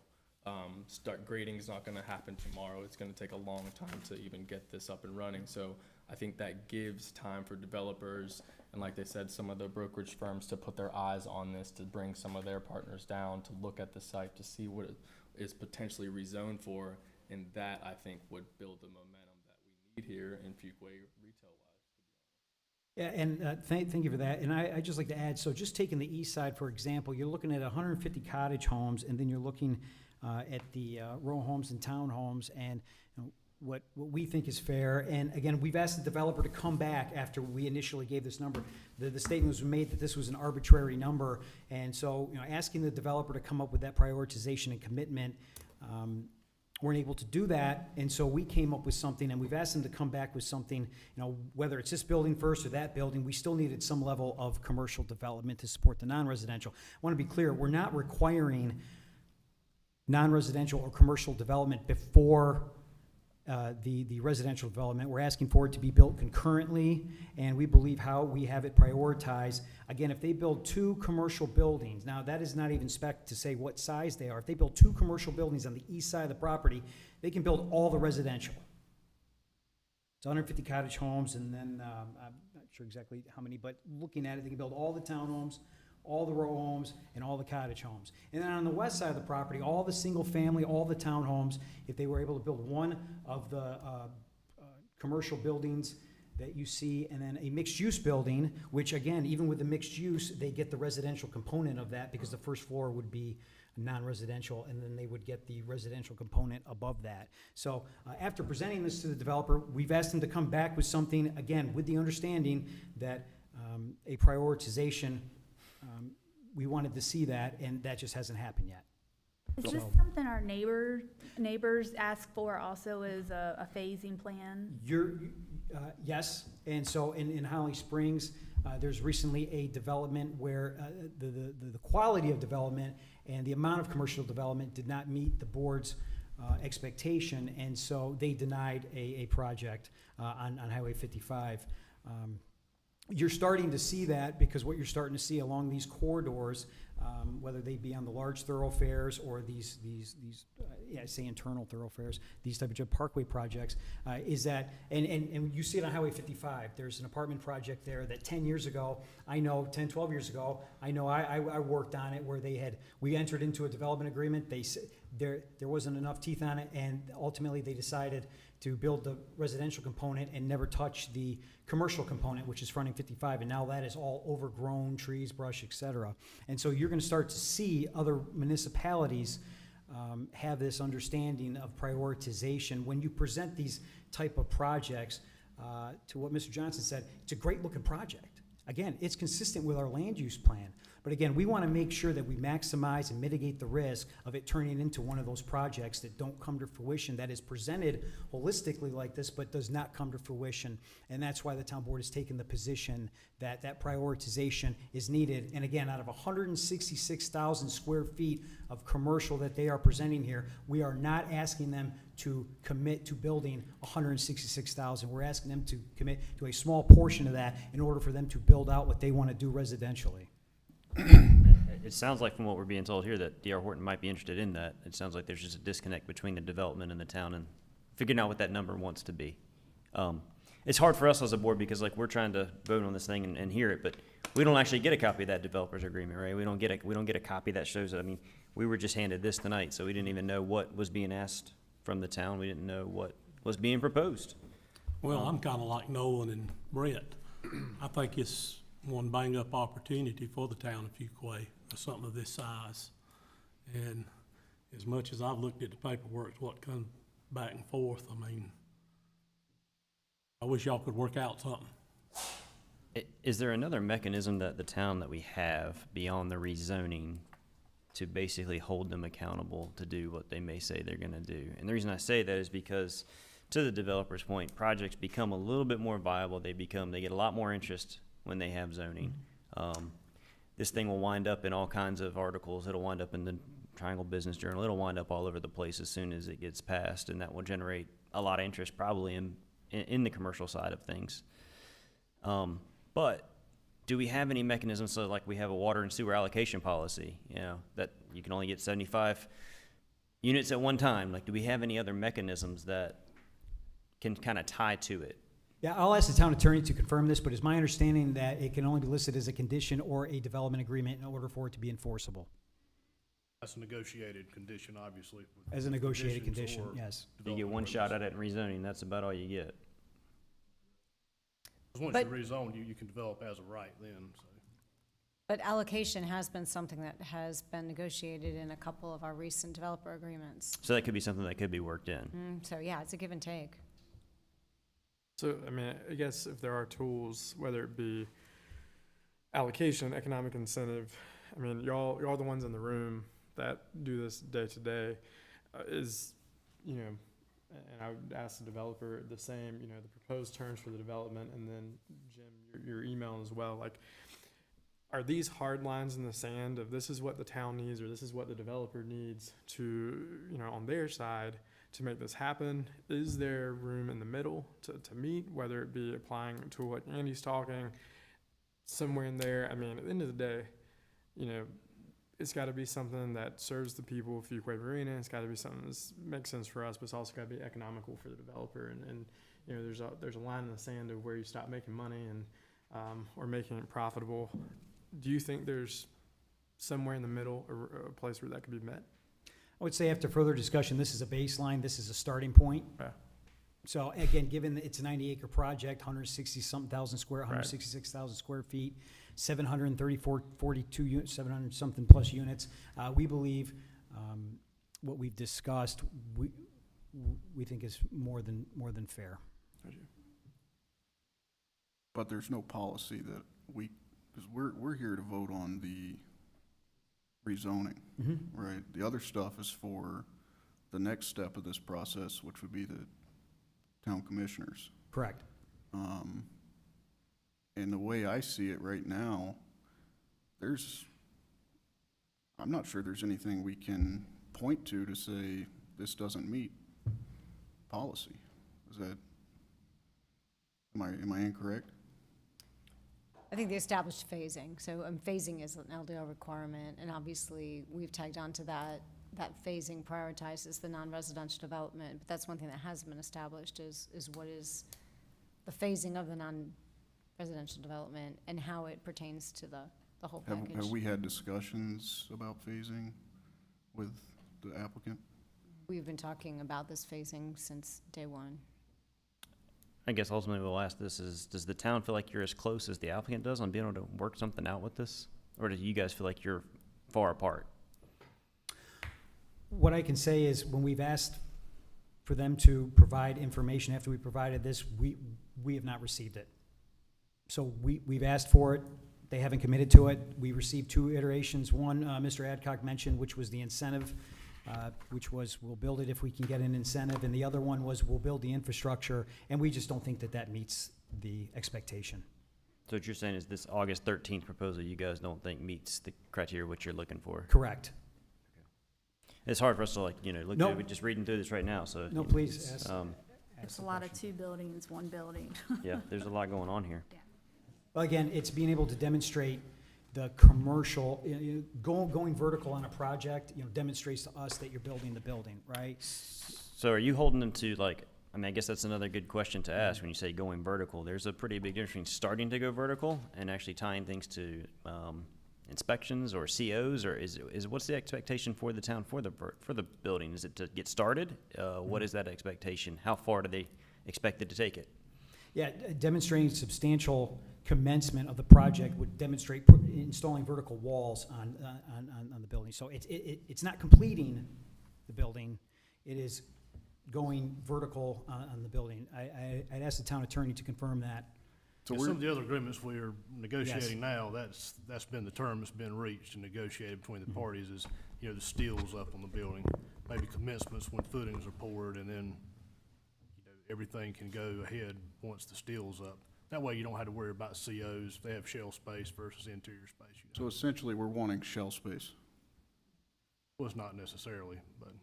But that's what you're gonna wind up getting. I think it's- I mean, that's what we would. Well, the other agreement is just steel framing. I mean, that could be open without cladding on it. That's just. Surely, we're not gonna leave it open steel framing, so we're gonna end up having shell space, which right around the corner down 55, we've got plenty of empty shell space. With other developers, what we've heard is that the timing to complete construction, so if they're able to concurrently start the residential and the commercial, they go vertical with the commercial, and during that time, they can build X amount of residential units. And so, as far as providing building permits and COs, so that's why we didn't say complete the building, we said to go vertical with it. And that, again, that allows them to build the residential and complete the residential. No, yeah, I got it. I completely understand, but what that going vertical means is we're gonna have a shell building that they're gonna try to parcel out when we've got plenty of inventory for shells in Fuquay right around the corner. And so my concern is kind of what you alluded to before is what tenants are we bringing in? I'm just not sure that I'm the first one to say we need commercial. We need it bad. But I'm not sure this is the approach to get that commercial. Just, especially, you know, we could also, I guess another question is why do we have, and I don't know if this is a question for y'all or town board, but why do we have such a hard line against incentives if we're trying to get them to bring commercial in? They'll say, okay, we can do it, but we want some kind of incentive package. It seems like a realistic negotiating tool to make this thing come together. As everybody said, this is a great project. This would be phenomenal for Fuquay. First thing we've had like it ever. And it sounds like we're really close. We just got to find a way to kind of get over the hump. And there may or may not be a question in there. I don't know. So. Well, I'll answer the question specific to incentives. When we do incentive agreements, we know what the end user is, and they have, you know, terms and conditions that they have to achieve. But we know what the end user is. Right. This one, the incentive, there has been no designated end user for the project, so the town board is not going to enter into an agreement without knowing what those specifications are.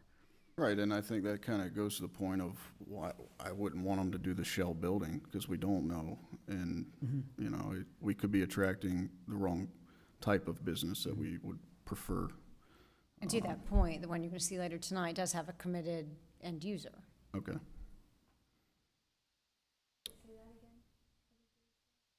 The rezoning we're going to see later tonight, there is a committed end non-residential user. So the policy, just so I'm clear, according to the land use plan, phasing is required for a project like this one. Is that correct? And at this point, the petitioner does not have phasing in this project. There's no phasing. That is correct. Okay. And the phasing would be a part of the conditioning, the conditions for this site, for the rezoning, is that right? No, I want to be clear on this. We're talking about phasing and prioritization. The prioritization speaks to specifically building commercial with the residential and vice versa. But isn't that a condition that we're considering putting on the rezoning? We're considering via a development agreement, yes. The rezoning would reference the developer's agreement, I Yes. think is what Jim is Yes. saying. And So phasing could be part of a master plan as well. And a lot of times we see it that way as well. So It can whenever be we either way. talk about phasing, you're saying how this is being built, like how this, like the pieces of this project coming together, like The 4 order. pieces, 2 Correct. pieces, Phase not 1, order. phase 2, phase So 3, that's- et cetera. So that's the only thing that they haven't really delivered for this, right? Is for us to have that phasing in here. And, That's- correct, that is not in the master plan, correct. Okay. Is that something, I feel like in discussions I've heard outside of this meeting before, is that always in the master plan? Is that something we can also put into like a land development agreement that, you know, so it could be either one, so. Yes. And that's not something like we mentioned that No, we we don't typically review. see, but you know, I think to Jeff's point, talking earlier, you know, I think no matter which way we vote, you know, we're not the ultimate deciding factor. It still has to go to the town board in a few weeks. And I think it would kind of be inherent upon the petitioner to make sure before it gets there, there's obviously some concerns, you know, that would need to be something put into the land development agreement. Maybe meeting all halfway or meeting somewhere in the middle would need to be in the land development agreement, no matter how we decide. Whether we decide to approve it, the town board could still come back and say, hey, we don't like it because of what's in the land development agreement. That's not something we factor in, but it is something they factor in. So I just caution the petitioner to say, no matter what we decide, you know, there's still work to be done between now and that town board meeting, because these are questions that the town board's gonna look Yeah, at. and I have one more question about you. The other one that's coming before us has a committed development partner, committed anchor, committed commercial piece to it.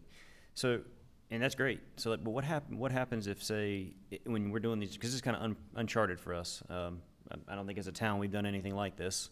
And it's a struggle for us because on this board we don't get to see that piece of it. We just get to kind of get the Cliff Notes version of it. But is there anything that goes into these developer agreements? What happens if we approve that rezoning and it's moving forward and that commercial developer drops out for whatever reason, and now that project is stalled, but the residential component of it is still a strong market?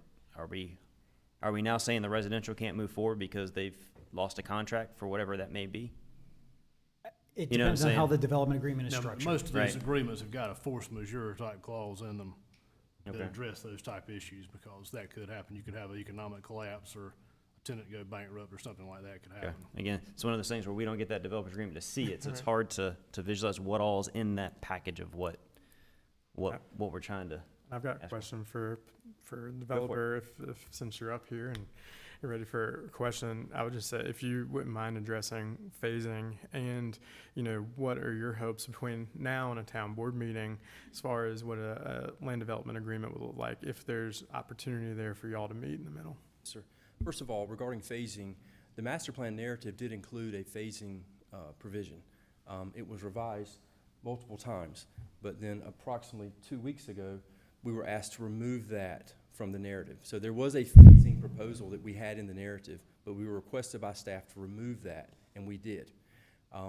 Regarding phasing, you know, we're still prepared, willing, and able to discuss a resolution to this. We received the July 10th email and further conversations that this was a hard no, that this was the baseline. And again, I emphasize there's no standard in LDO that states this. Now, subsequent to that, we had further discussions where town said, hey, we'll still consider. So we've been trying to do that. But we're ready, willing, and able to sit down and try to work this out.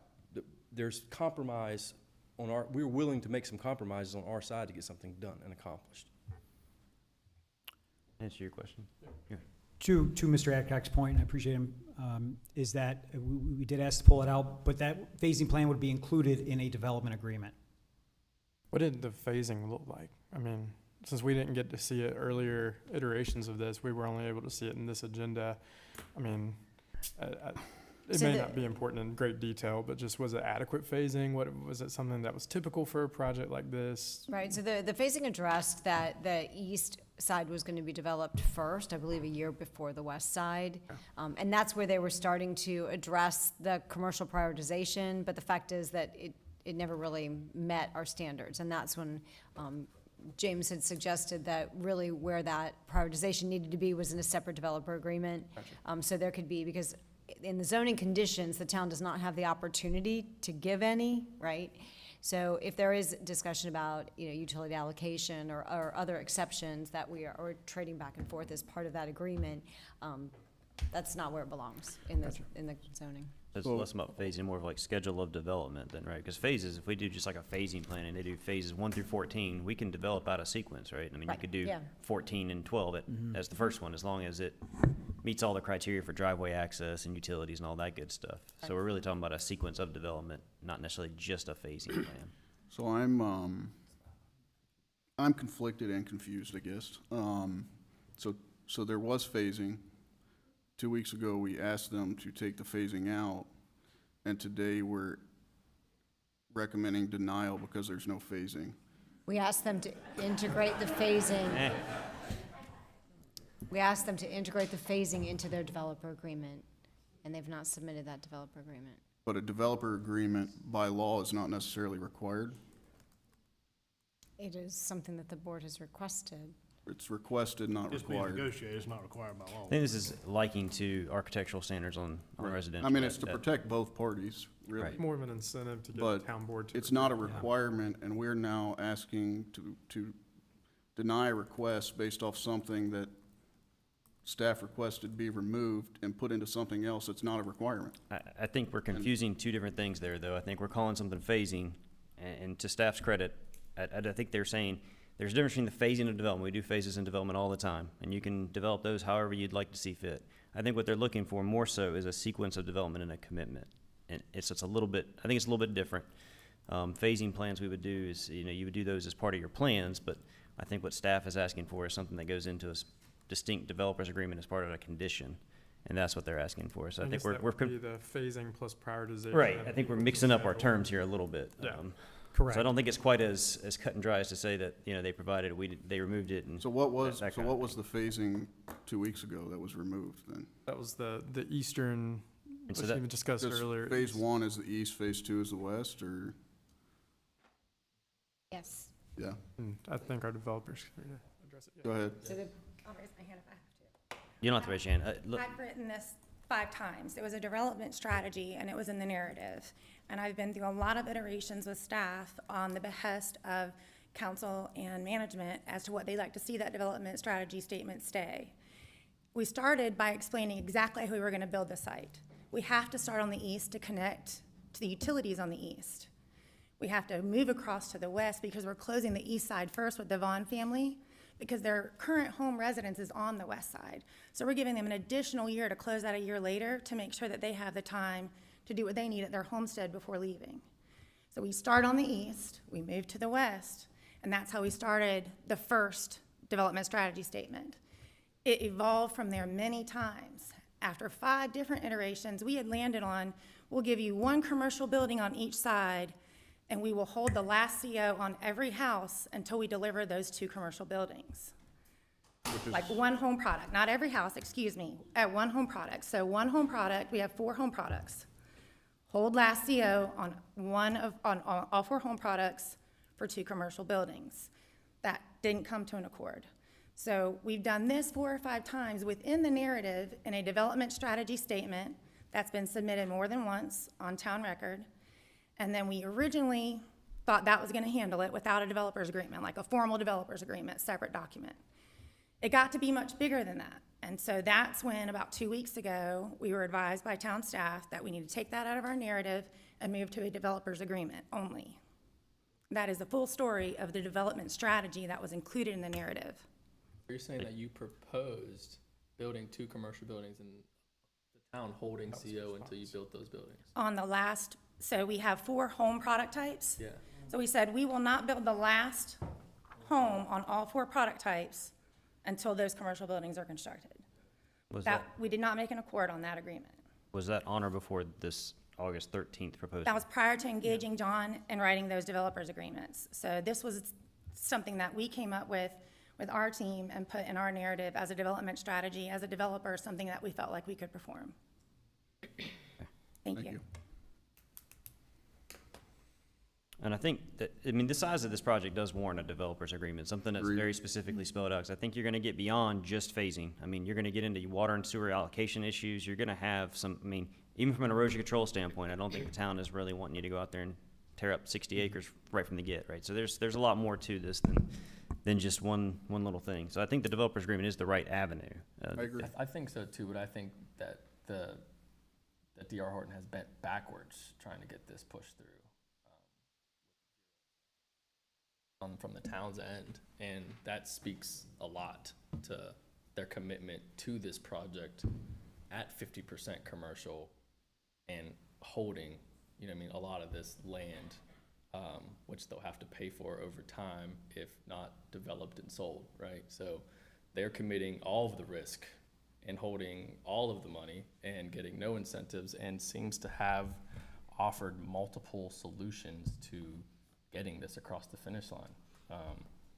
And I'm just very confused and conflicted on kind of the same thing for Jeff with it says right here, the associated plan for project phasing, that's in here, but that was also requested to take out. So it seems like, I don't know, it just seems like there's some common ground there, but it seems like we're further away than they are as the applicant on this development. So I'm hoping that we can somehow figure out how to get closer to getting this great project taken care of, because it seems like there's a lot of folks in this room who really want this to happen. Well, and keep in mind, it's to Nolan's credit. I mean, this board's not the final end-all be-all, and there's time between now and the town board. So when you make motions, you can make motions that kind of stipulate things like that, as far as the town and D.R. Horton working on developers agreements. And again, we're not going to get to see that developers agreement regardless. So I think that's where, you know, I kind of lean towards, you know, I fear if we issue denial, this project is something that may never come to fruition. You know, I think with our limited scope of what we're looking at, you know, the fact that, you know, there are matters in the LEO that we never get to see on a lot of these projects. There's conditions, because that's not where we don't get to see that land development agreement typically. You know, and you know, phasing is typically going to be in there, which I think is smart, because it gives a lot more flexibility to petitioner, it gives a lot more flexibility to the town, versus having it in the master plan. That's not something we're necessarily going to see every time. But I think, you know, like I said earlier, whether we approve or deny, I certainly lean to approve, but I would caution petitioner just to say, you know, I think if you go to the town board without a firm land development agreement, it's probably not going to pass, and it's going to be dead on arrival at the town board, because their scope is a little broader than ours of what we look at, where, you know, we're looking at what's in front of us. They've got a lot more skin in the game, a lot more analysis before them. And so I think it's probably about 2 weeks from the time we meet until when town board meet. So I would say, regardless of how we proceed, we've got a lot of work to do to get it right. Otherwise, you know, it's not going to go very far at that board meeting. Right. Yeah, if whatever motion we make tonight, I think I would like to make sure that we add on, and I'm probably going to write this down because we're going to forget it in 20 minutes,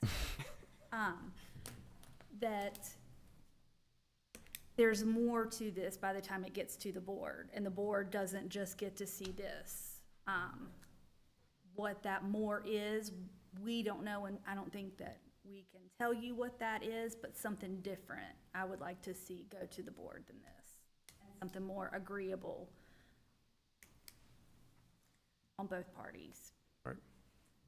When this goes to board with a developers agreement, does it have to be a developers agreement that staff would recommend or would approve, or management would approve? Like, could they come to the board with a rezoning and a developers agreement, but you guys are not really in favor of what that developers agreement says, but at least they've presented something? Staff would not make a development agreement recommendation unless staff was in support of it. Okay, so it doesn't even that wouldn't even go to the board if you guys weren't in support of it. Is it two different actions that the board votes on, or is it all made in the same motion? The same zoning Two different case? things. It's two different things. Which one occurs? I would assume that the developer's agreement would occur and then the zoning, or does it work the other way around? There's a public notice requirement on the developer agreement, so we'd have to know about that ahead of time so we could properly notice it, because that's public hearing as well. Okay. It would go at the same time as rezoning. So in other words, if this thing goes before town board with a developer's agreement that staff and management are not in agreement with the applicant, then it would just go before them, kind of the same as we're getting it right here, as it's just a rezoning package without that there.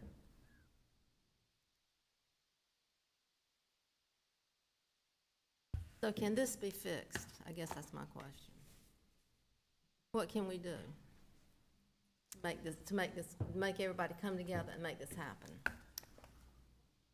Well, the town is looking to the developer to make a commitment on non-residential commercial development for this project. And what the town has put forth or recommended, we believe is fair, and that is our baseline from what we are working from. So between tonight and the town board meeting, there's a possibility of coming together and working it out.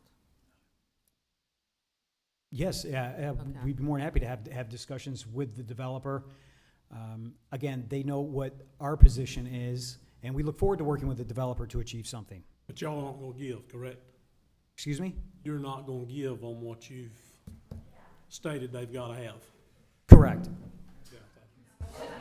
So, excuse me, we're not gonna take stuff from the audience, all right? This is a discussion amongst the board. I understand that everybody's passionate and it shows everybody cares, but this is a discussion amongst the board, okay?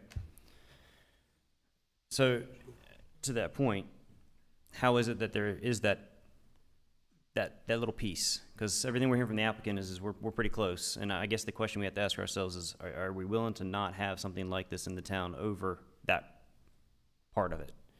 Is that the line in the sand, I guess? Yes, that is our position. I would say any discussion that the developer wants to have, we'd be more than happy to have them, not at the planning board meeting, but Right. offline. We'd be more than happy to have those conversations as we have been having those conversations.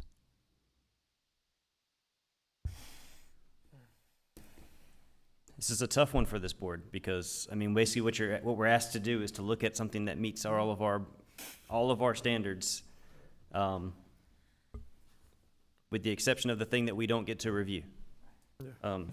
That's a tough one, you know, that's a tough one. And with public support, to Michelle's credit, I don't know that I've ever seen this big of a crowd and not one person speak up in opposition. So part of the arguments generally with these things are that it generates traffic, and then there's residents that were saying, well, we only get residential, and only, you know, the same argument that you guys are making, only we're asking them to do it on the front end, through a mechanism that we can't review.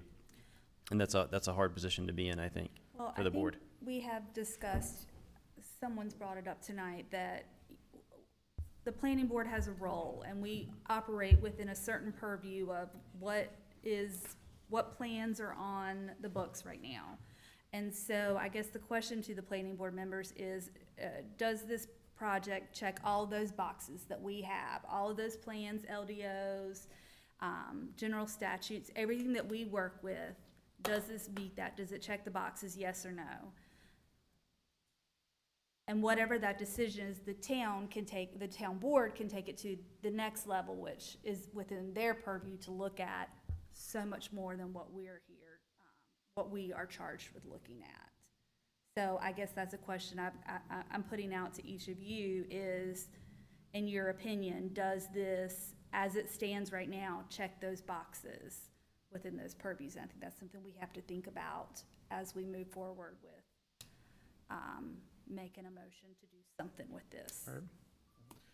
It's a good question to ask yourself. What I would suggest, and I mean, if there's more discussion, then so be it. But, you know, I've kind of stated where, you know, I fall a little bit on this, still conflicted and still with the narrative that developer and town staff need to cooperate and work together, because it's going to be dead on arrival no matter what we say when it gets to town board. But, you know, I would be willing to make a motion, and, you know, we see how it fares, and then if it doesn't fare, then we make another motion and we figure out how to go. But I think it's the only way we're going to pull the entire group and not belabor the point, since, you know, we're about 2 hours into this planning board meeting and we're on the first major item Previously here. one, yeah. So with that, I move to recommend approval of REZ-2023-05, a zoning map amendment for 0, 801, 809, 813, 817, 825, 829, and 833 Wilbon Road, from the residential agriculture RA zoning district to the commercial mixed-use CMU zoning district,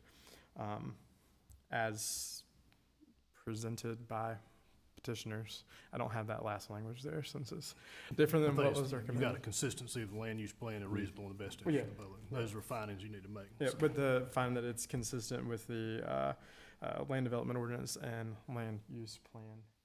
Did I do it right? Reasonable and best interest of the public.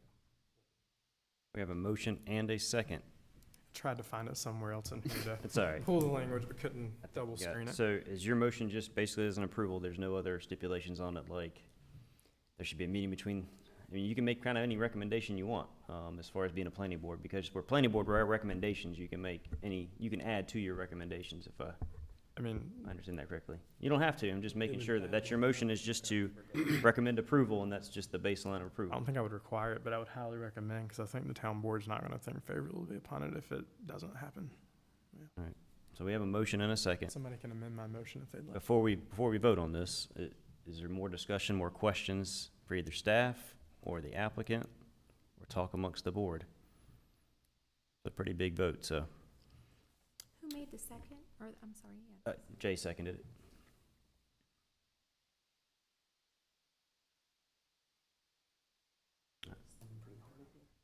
You got more questions, Jeff? No, I'm just considering whether amendment would be useful, but everyone's adults, we're all trying to get to the same spot, so I don't think it's necessary. I think that's also the struggle, is I think everybody's trying to get to the same spot. We just have different directions on how to get there.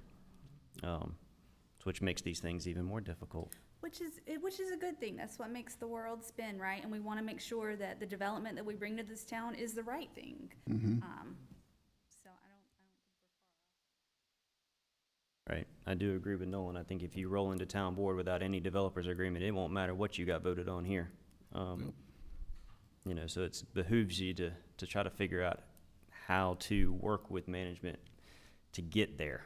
I'm not sure how you get there yet. Luckily that we don't have that job, you have that job. But I think it behooves you to get there before the town board date. All right, one more last call for any questions, concerns. All in favor? Aye. Aye. All opposed? That motion carries. James, do I need to make a motion for like a recess? Or is that No, something you I can just do? you can take it as I think chair. we're gonna take a 5-minute recess.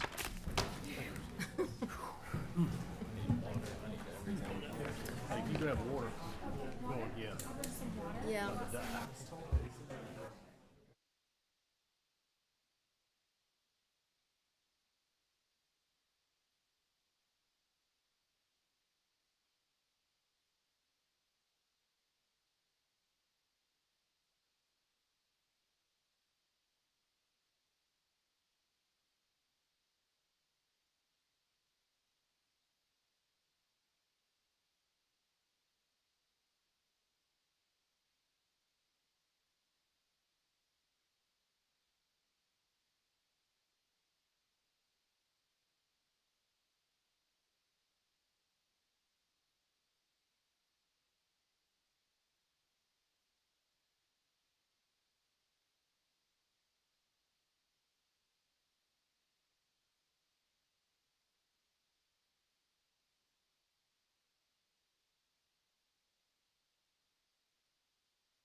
Agreed. Yeah,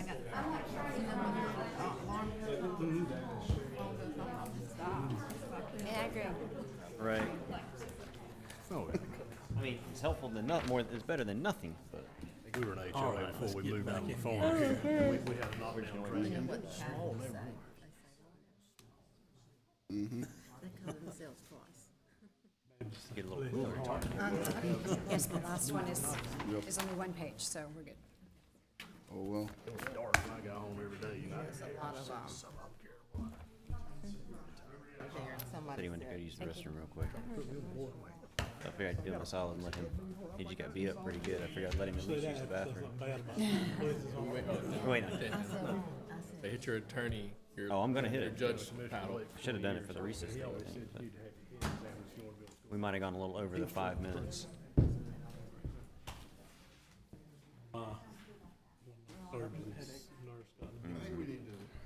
Get an incentive plan to get the AC on. Okay, there is no AC upstairs. There hasn't been since Friday. Is there any AC in here? Technically, Break a window out or something. Did you turn up the AC when you were out there? Man, hey, there's no AC on the second, my office is 91.5. I bet it'll be fixed by the town board meeting tomorrow. Yeah, I hope so. Goodness. I bet by that town board meeting, it'll be fixed tomorrow. I bet by that town board, it'll be fixed. All right, we'll get started again.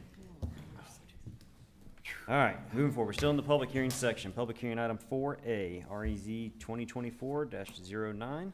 Further information provided by staff. All right, thank you, Mr. Chair. Good evening, Board. I am submitting the agenda abstract and supporting documents into the official record of the town. Second item before you tonight is REZ 2024-09. It's rezoning at 802 Wake Chapel Road from the O&I zoning district to the Town Center Residential Zoning District. Our staff recommendation is as follows. Here's the plot plan of it. And our staff recommendation is as follows. Staff recommends approval of the proposed zoning map amendment as it is reasonable and in the best interest of the public for the following reasons.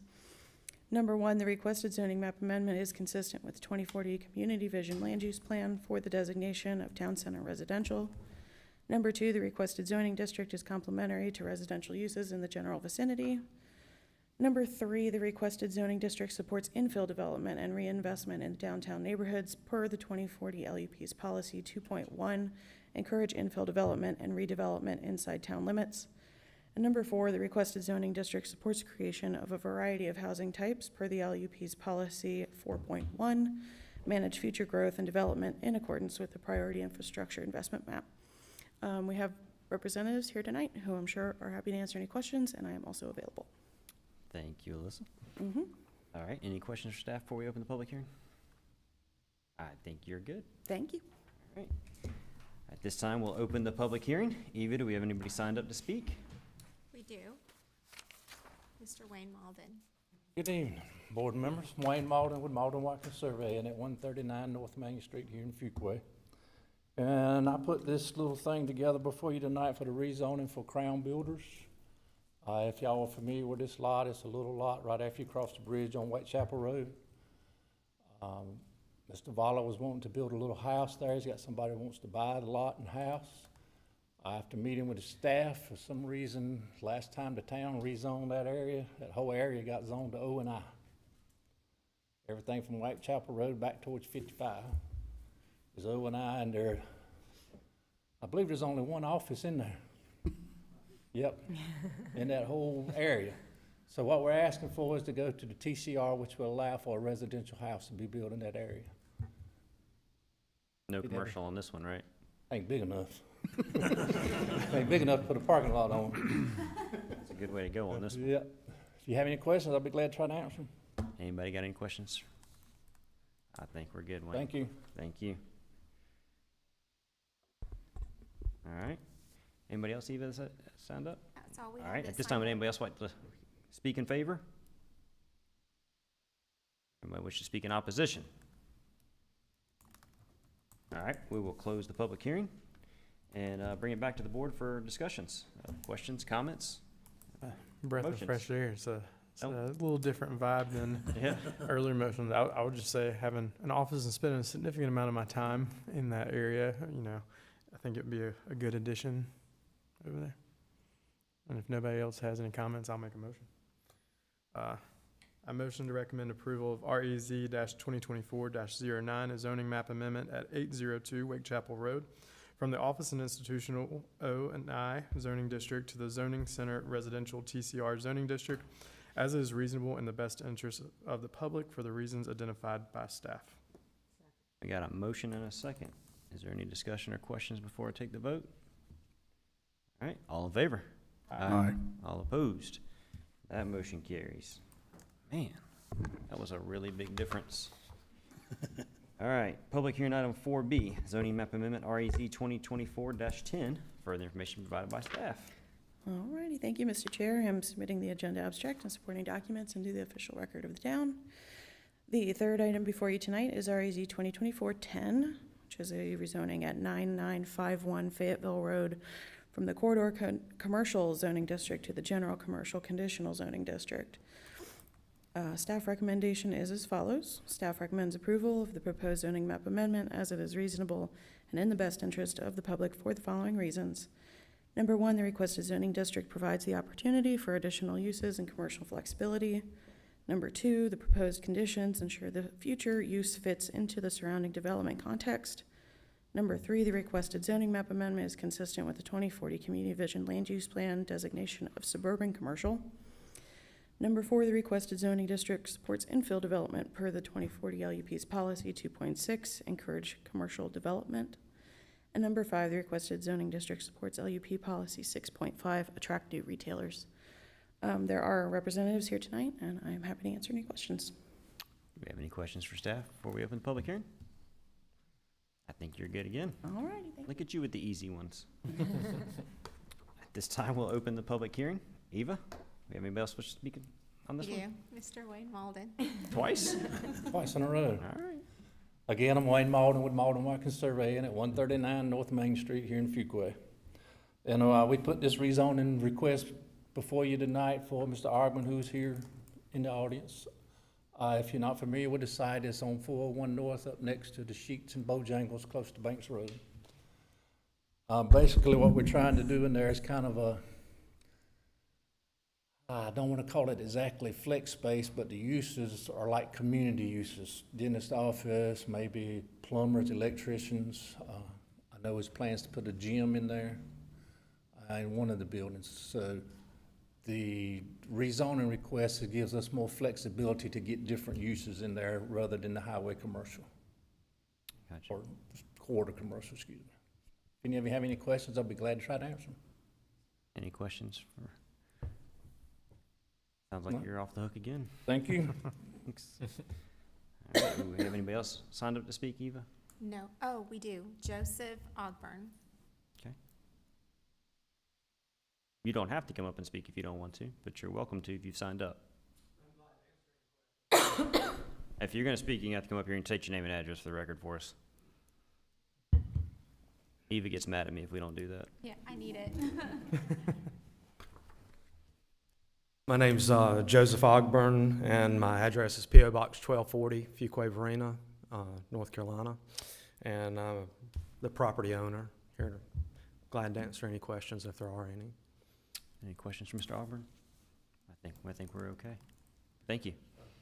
Thank you. Is there anybody else that wishes to speak in favor of REZ 2024-10? Anyone wish to speak in opposition of REZ 2024-10? All right, we will close the public hearing and bring it back to the board for discussions and motions. Move to recommend approval of REZ 2024-10, a zoning map amendment at 9951 Fayetteville Road from the corridor commercial zoning district to the general commercial conditional zoning district, as it is reasonable and in the best interest of the public for the reasons identified by staff. Second. We have a motion and a second. Is there any questions or comments before we take the vote? Well, we're just getting all easy on these, aren't we? All right, all in favor? Aye. All opposed? Motion carries. I'm just glad Jeff is stepping up for Ed. Thought I was gonna have to make all the motions tonight. All right, moving on to item 4C, zoning map amendment, REZ 2023-8. Further information provided by staff. Thank you. I'm taking this one back. I'm submitting the agenda abstract and supporting documents into the official record of the town. The purpose of this agenda item is to consider removing a 2.13 acre portion of 904 Old Honeycutt Road from the existing Willow Creek PUD, and to consider a requested zoning map amendment for a total of 41.54 acres located at 801 Old Honeycutt Road and a portion of 904 Old Honeycutt Road from the Residential Agricultural Zoning District and the Planned Unit Development Zoning District to the Commercial Mixed Use Zoning District. This master plan is characterized by a variety of mixed residential and non-residential uses, including a grocery store, several commercial and/or office buildings, vertical mixed-use buildings, front-loaded townhomes, alley-loaded townhomes, and multifamily apartment buildings.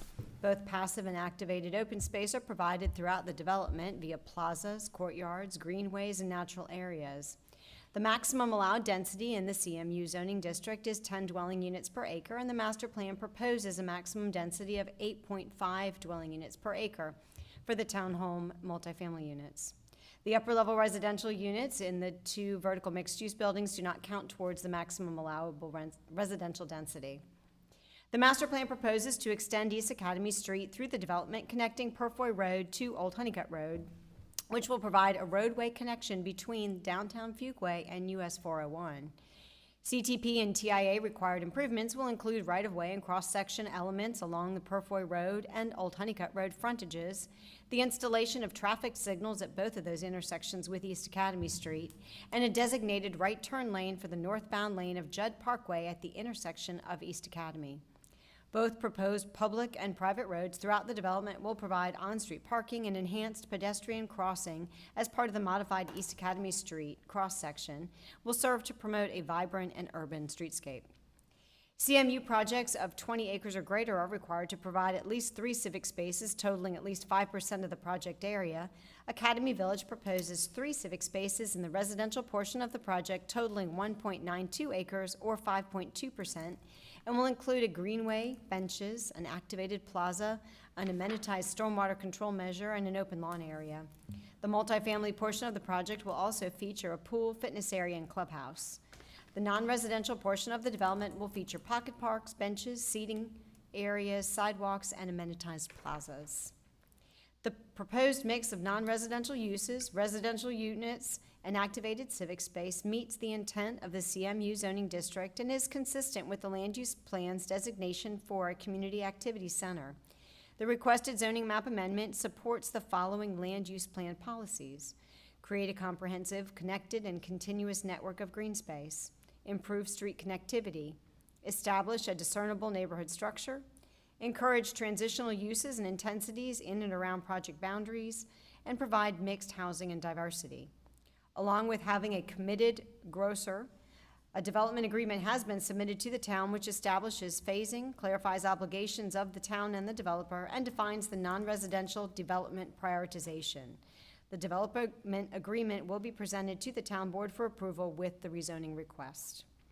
The suggested motion tonight is to recommend approval of removing a 2.13 acre portion of 904 Old Honeycutt Road from the existing Willow Creek PUD and recommend approval of REZ 2023-08, a zoning map amendment for 801 Old Honeycutt Road and a portion of 904 Old Honeycutt Road from the Residential Agricultural Zoning District and the Planned Unit Development Zoning District to the Commercial Mixed Use Zoning District as it's reasonable in the best interest for the public.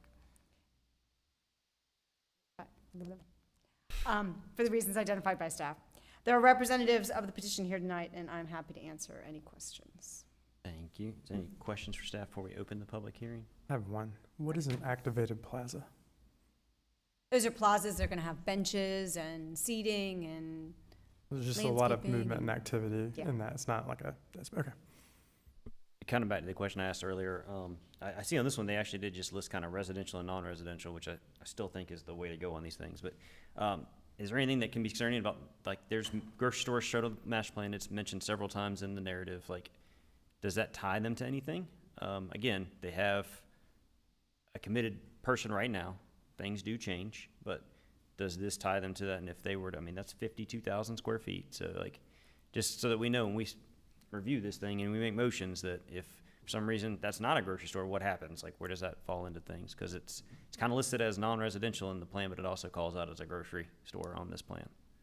So kind of Right. before we get into the public hearing, I just kind of want to make sure everybody on the board understands what Right. what that ties them to. Right, so that is a commitment in this master plan, and as James had referenced before, there is the force majeure language in the developer agreement if things go awry, but obviously at that point, there would be an amendment to this master plan. So that would mean they would have to come back and revise the rezoning master plan.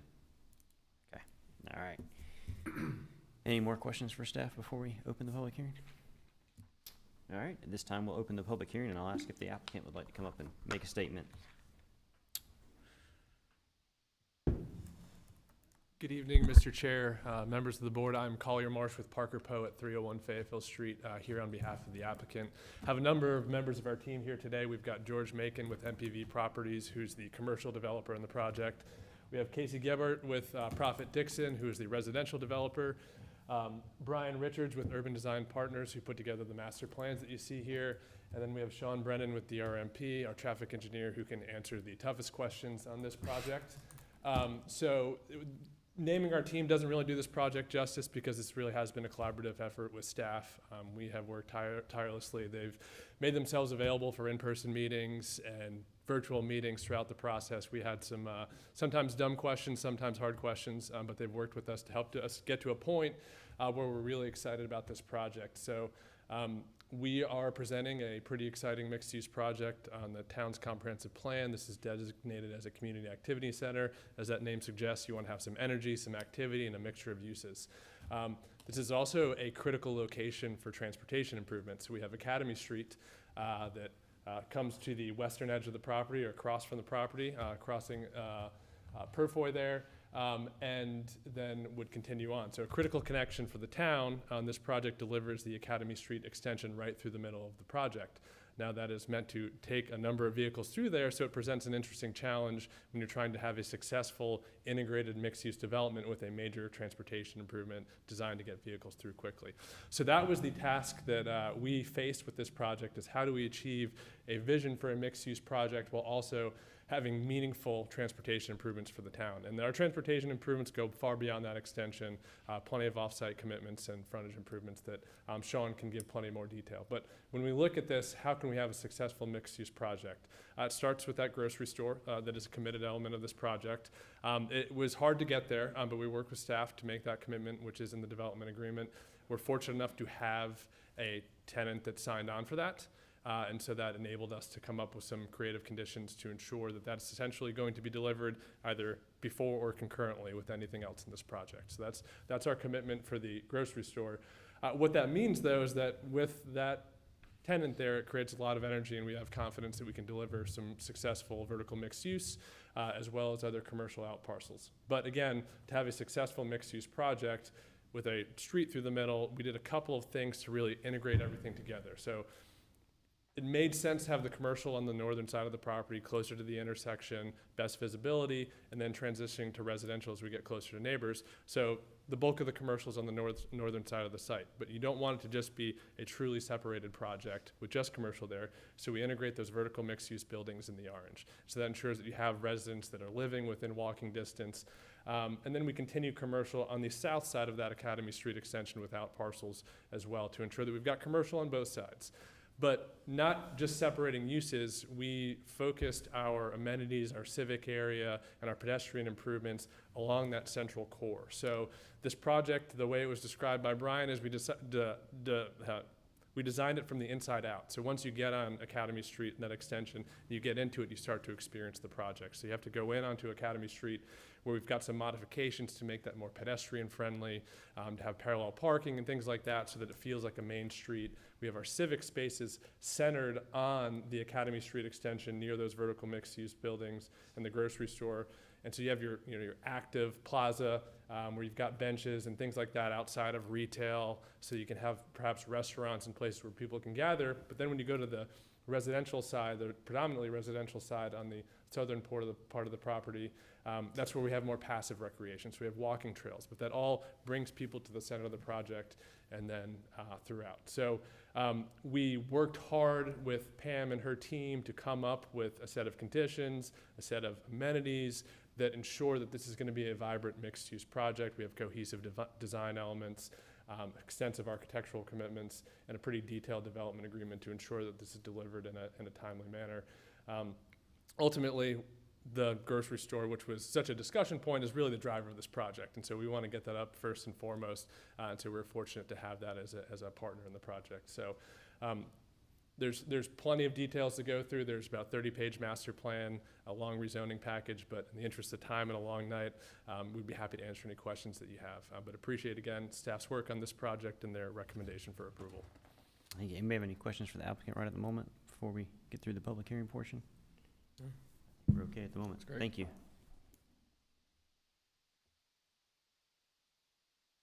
Even, do we have anybody signed up to speak in this one? Wendy Taylor. And just so we're clear, this one's the in favor portion. Okay. And I'll clarify a little bit of that. I'm not necessarily in opposition. I am in favor with some stipulation, and he just brought up some great examples. He was talking about, I should say, I'm sorry, my address is 1421 Old Bramble. Thank you. You beat me to it. I'm sorry? I said Yeah. you beat me to it. I saw it. I could see the journey. So he brought up all the traffic changes and the great pedestrian activity that's going to be going on at this development, and I think that's a great thing. I'm in Lakestone Commons, just across the street, and we have lots of pedestrian activity within our neighborhood, and we'd love to use this area. But what I can tell you is I've spent 17 years in emergency medicine as a Wake County paramedic and then as a trauma RN. And the one thing that I know is that, let me get this, vehicle speed is a key determinant of pedestrian injury severity in the event of an accident. The faster a vehicle is traveling at the time of impact, the greater the pedestrian accident risk. For example, essentially what that says is the faster that a car is going when a pedestrian is hit, the more damage that is done.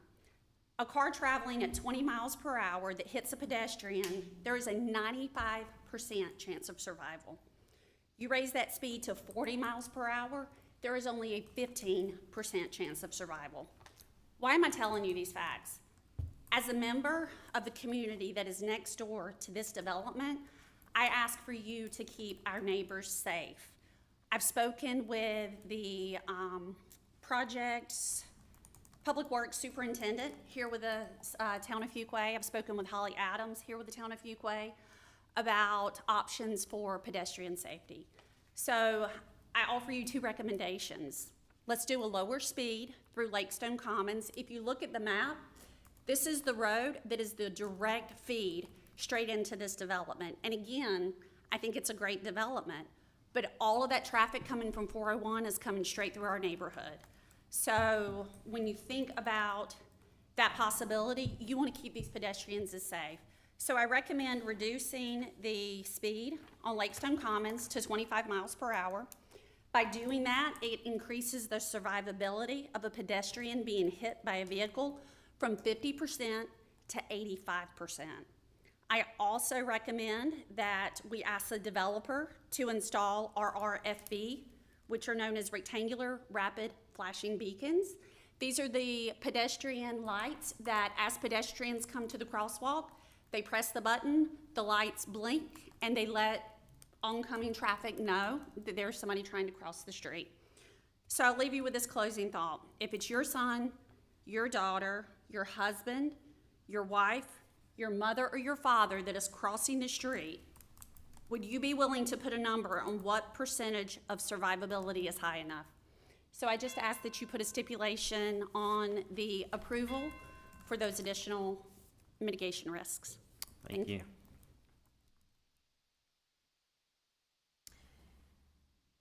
Anybody else wish? No. Signed up to speak? Nope, we have the applicant, Okay. Brian Richards. I'm not sure if he wants to speak. I think we'll go front of the applicant team. So, Fine, that's all we have. giving everybody else an opportunity, if you're in the crowd and you want to speak in favor, now would be the time. Seeing none, those in opposition. Seeing none. All right. At this time, we'll close the public hearing, bring it back to the board for some discussions. First off, I think this is a really good-looking plan. I mean, it really is. I have a couple questions, some I just jotted down, but, and this is more geared towards, and it kind of ties back to the CTP. In our report, it shows Old Honeycutt having a carrying capacity, I think it's like 13,300 or something like that, based off what the CTP requires. And right now, current traffic counts are like 12,000. So is there anything that we're doing from a town or a DOT perspective, because we really can't put that on the developer? I mean, they're building to what our CTP says, but it sounds like our CTP may be a little bit behind. So what goes on with when we get into these type situations where the developer's proposing to do what we've told them they have to do, but we're pretty close to what that capacity is on this one road? Right, I mean, at this point in time, the CTP and NCDOT's review, and this developer has gone back and forth with both the town and NCDOT for both the Academy Street and the improvements, obviously, since Old Honeycutt and Purfoy are state roads. Right. So at this point in time, the CTP and NCDOT are the authority on this, and we can only ask them to build to what those current adopted plans require. So we gotta fair warn the DOT to get ready for calls.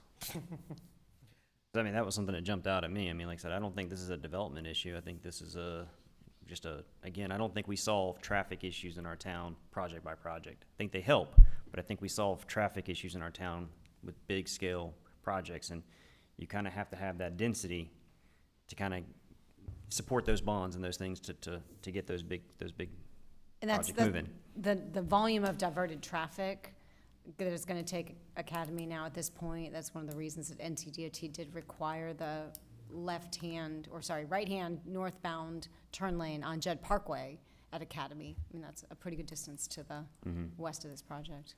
Okay, so along those other same lines, like along Purfoy, so obviously we don't build half a median in here, and they've got a pretty good frontage, but the other frontage, half of it's already an existing subdivision. The other parcel's vacant. How do we handle that situation? Because obviously this is a master plan, it doesn't get too far into it, but with it being a signalized intersection, there's gonna be a left turn dedicated off of Purfoy onto East Academy. How are we working the median? I mean, who pays for the rest of that component when you get into a situation like this? Is this not gonna wind up being median? Is it gonna wind up being kind of a 3-lane and we're gonna fee in lieu it, or how is that gonna work? So those are obviously engineering questions that are above my pay grade. Okay, yeah. But obviously, half a median generally is a fee in lieu. Right. So we will work out those details with them. Okay. Kind of along those lines, to the speaker's point, Lakestone Commons, do we have any control over the speed limit, or is that going to be a DOT to set? Well, I know it's kind of a separate issue than what's presented to us, but it does impact the traffic going through Lakestone Commons. We do have some discretion over that. We would just have to confirm with DOT. Gotcha, okay.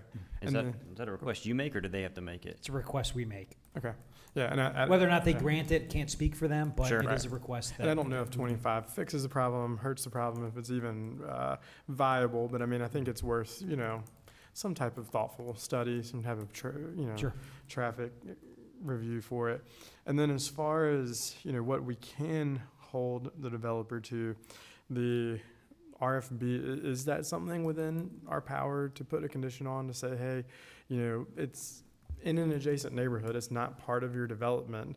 I'm thinking through what Lakestone Commons looks like. I know there's at least kind of 2 intersections there where, there's cross traffic from one side of Lakestone to the other. I don't know if pedestrians are using both those intersections, but I know at least one of them is used. Is that something we could hold the developer accountable to help install the pedestrian signals? It is something that the developer would have to choose to do. And agree to, Correct. okay. Yeah, and I don't know if that's the only tool at our disposal. I know at a certain point there's safety. Whether you Right. have speed bumps, you have a roundabout there, and it may be something that's way outside the scope of this development. It may be something on the town down the road to consider to make that a little more safe. But I imagine it's going to be more of a major thoroughfare as we add this. People coming from 401, turning in there to get to this grocery store, to get to this amenities there. So just kind of throwing it out there. Yeah, and I would say if you're gonna make that that condition on a motion if you wanted to do it. You may want to caveat that it's hinged upon, like, if the developer agrees to it, that's fine, but then DOT would have to be agreed to take on the maintenance of those things. Right, So that's you a gotta good give them that point, too. latitude, because if DOT comes back and says no, then we've made them do a condition that's not really their fault. Right, no, that's a good point too. Um, I think the developer may want to address. yeah, come on up, Matt. I want to speak briefly to the pedestrian improvements because it was a priority when we looked at the site. Again, we were trying to figure out how to have a functional mixed-use environment with the Academy Street extension going through it.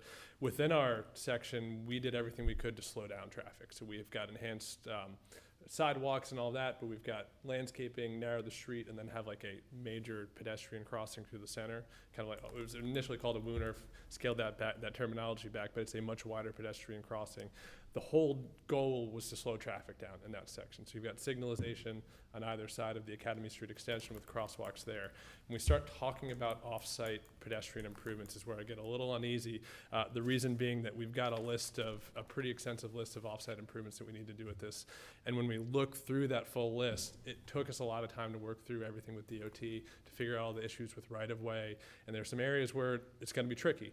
And so just adding to that list gives me a little trepidation that it's going to create an insurmountable bar when we've got just a very high volume of transportation improvements. So it's something that I think is a good thought. I don't think that's something we'd be able to offer with this particular project, but I would offer to this board that we are going above and beyond with extensive pedestrian safety improvements. With all due respect, are you telling us that the flashing beacon signs are what throws this over from being able to be viable or not viable based off the improvements you're doing?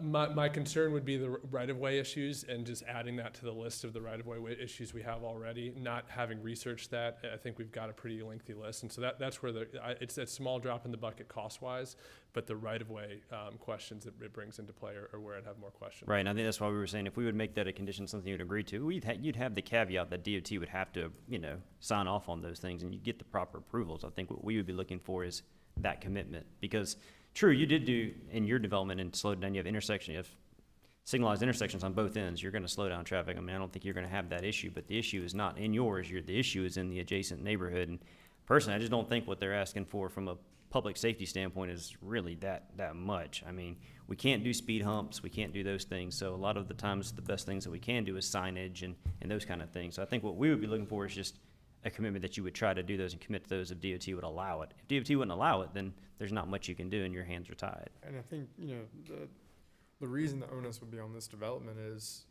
it's already a trafficy area. It already causes some issues with pedestrian traffic.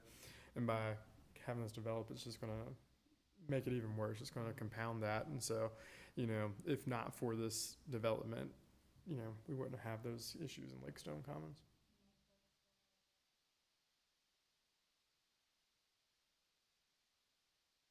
Right. Yeah. Well, it also helps attract people to walk from this neighborhood to your development too. I mean, if you make it more walker friendly and more pedestrian friendly, it's gonna be I don't think it's really gonna cost you anything. I mean, I understand what you're saying as far as you already have a list of extensive improvements, and I can understand if we were asking you to do something crazy, but in this case, I think what we'd be looking for is some sort of commitment to helping in that area with no more than what's kind of being requested. Absolutely something we can look into. Don't have an answer at this point. Yeah, I got you. Any more questions, concerns, comments, motions?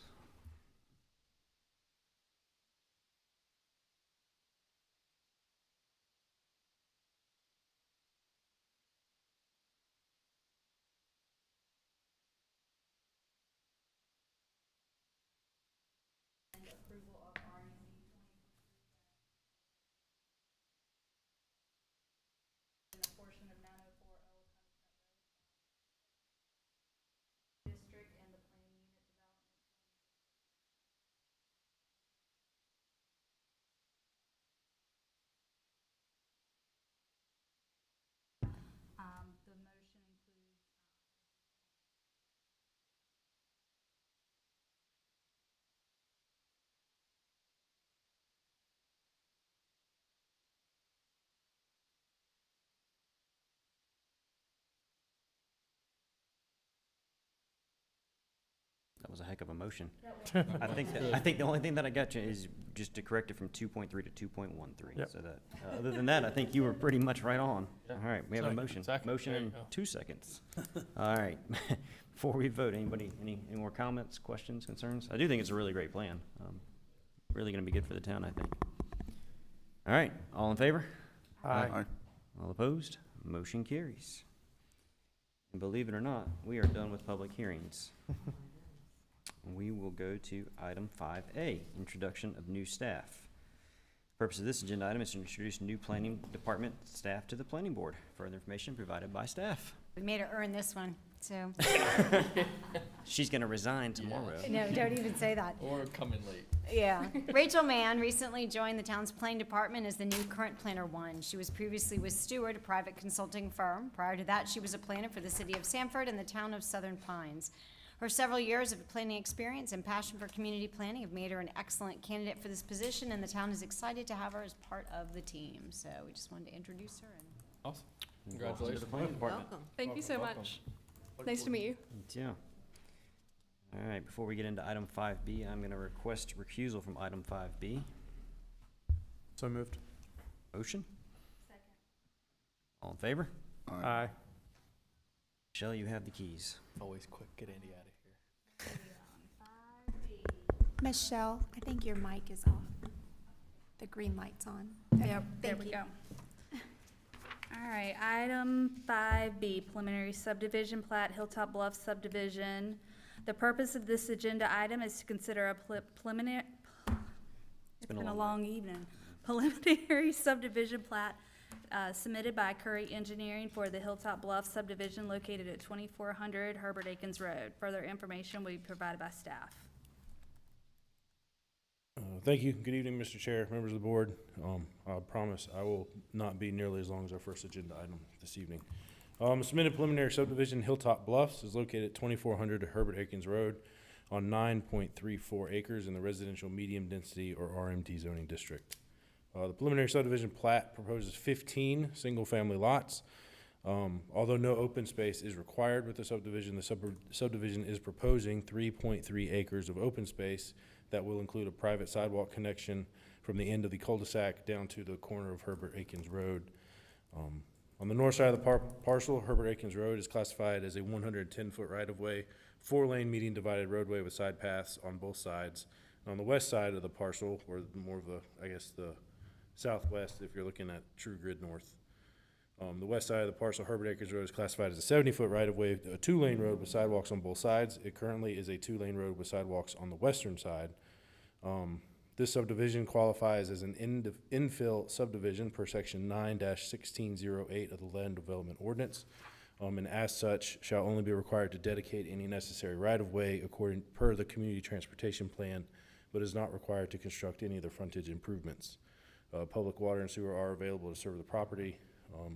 We recommend approval. I'd be happy to answer any questions, should you have any. So I've just got one quick question. So because of the size of this, they're not going to be mandated to construct sidewalks along that portion of Herbert Akins Road? That's correct, yes, ma'am. But I do see that there is, it looks like a sidewalk from the neighborhood to the intersection, which I do like to be able to get people and kids out because there are 2 schools there and there's a lot of walkers in that area. So that does help with safety, getting the folks out of there. Are there any other questions or comments for staff?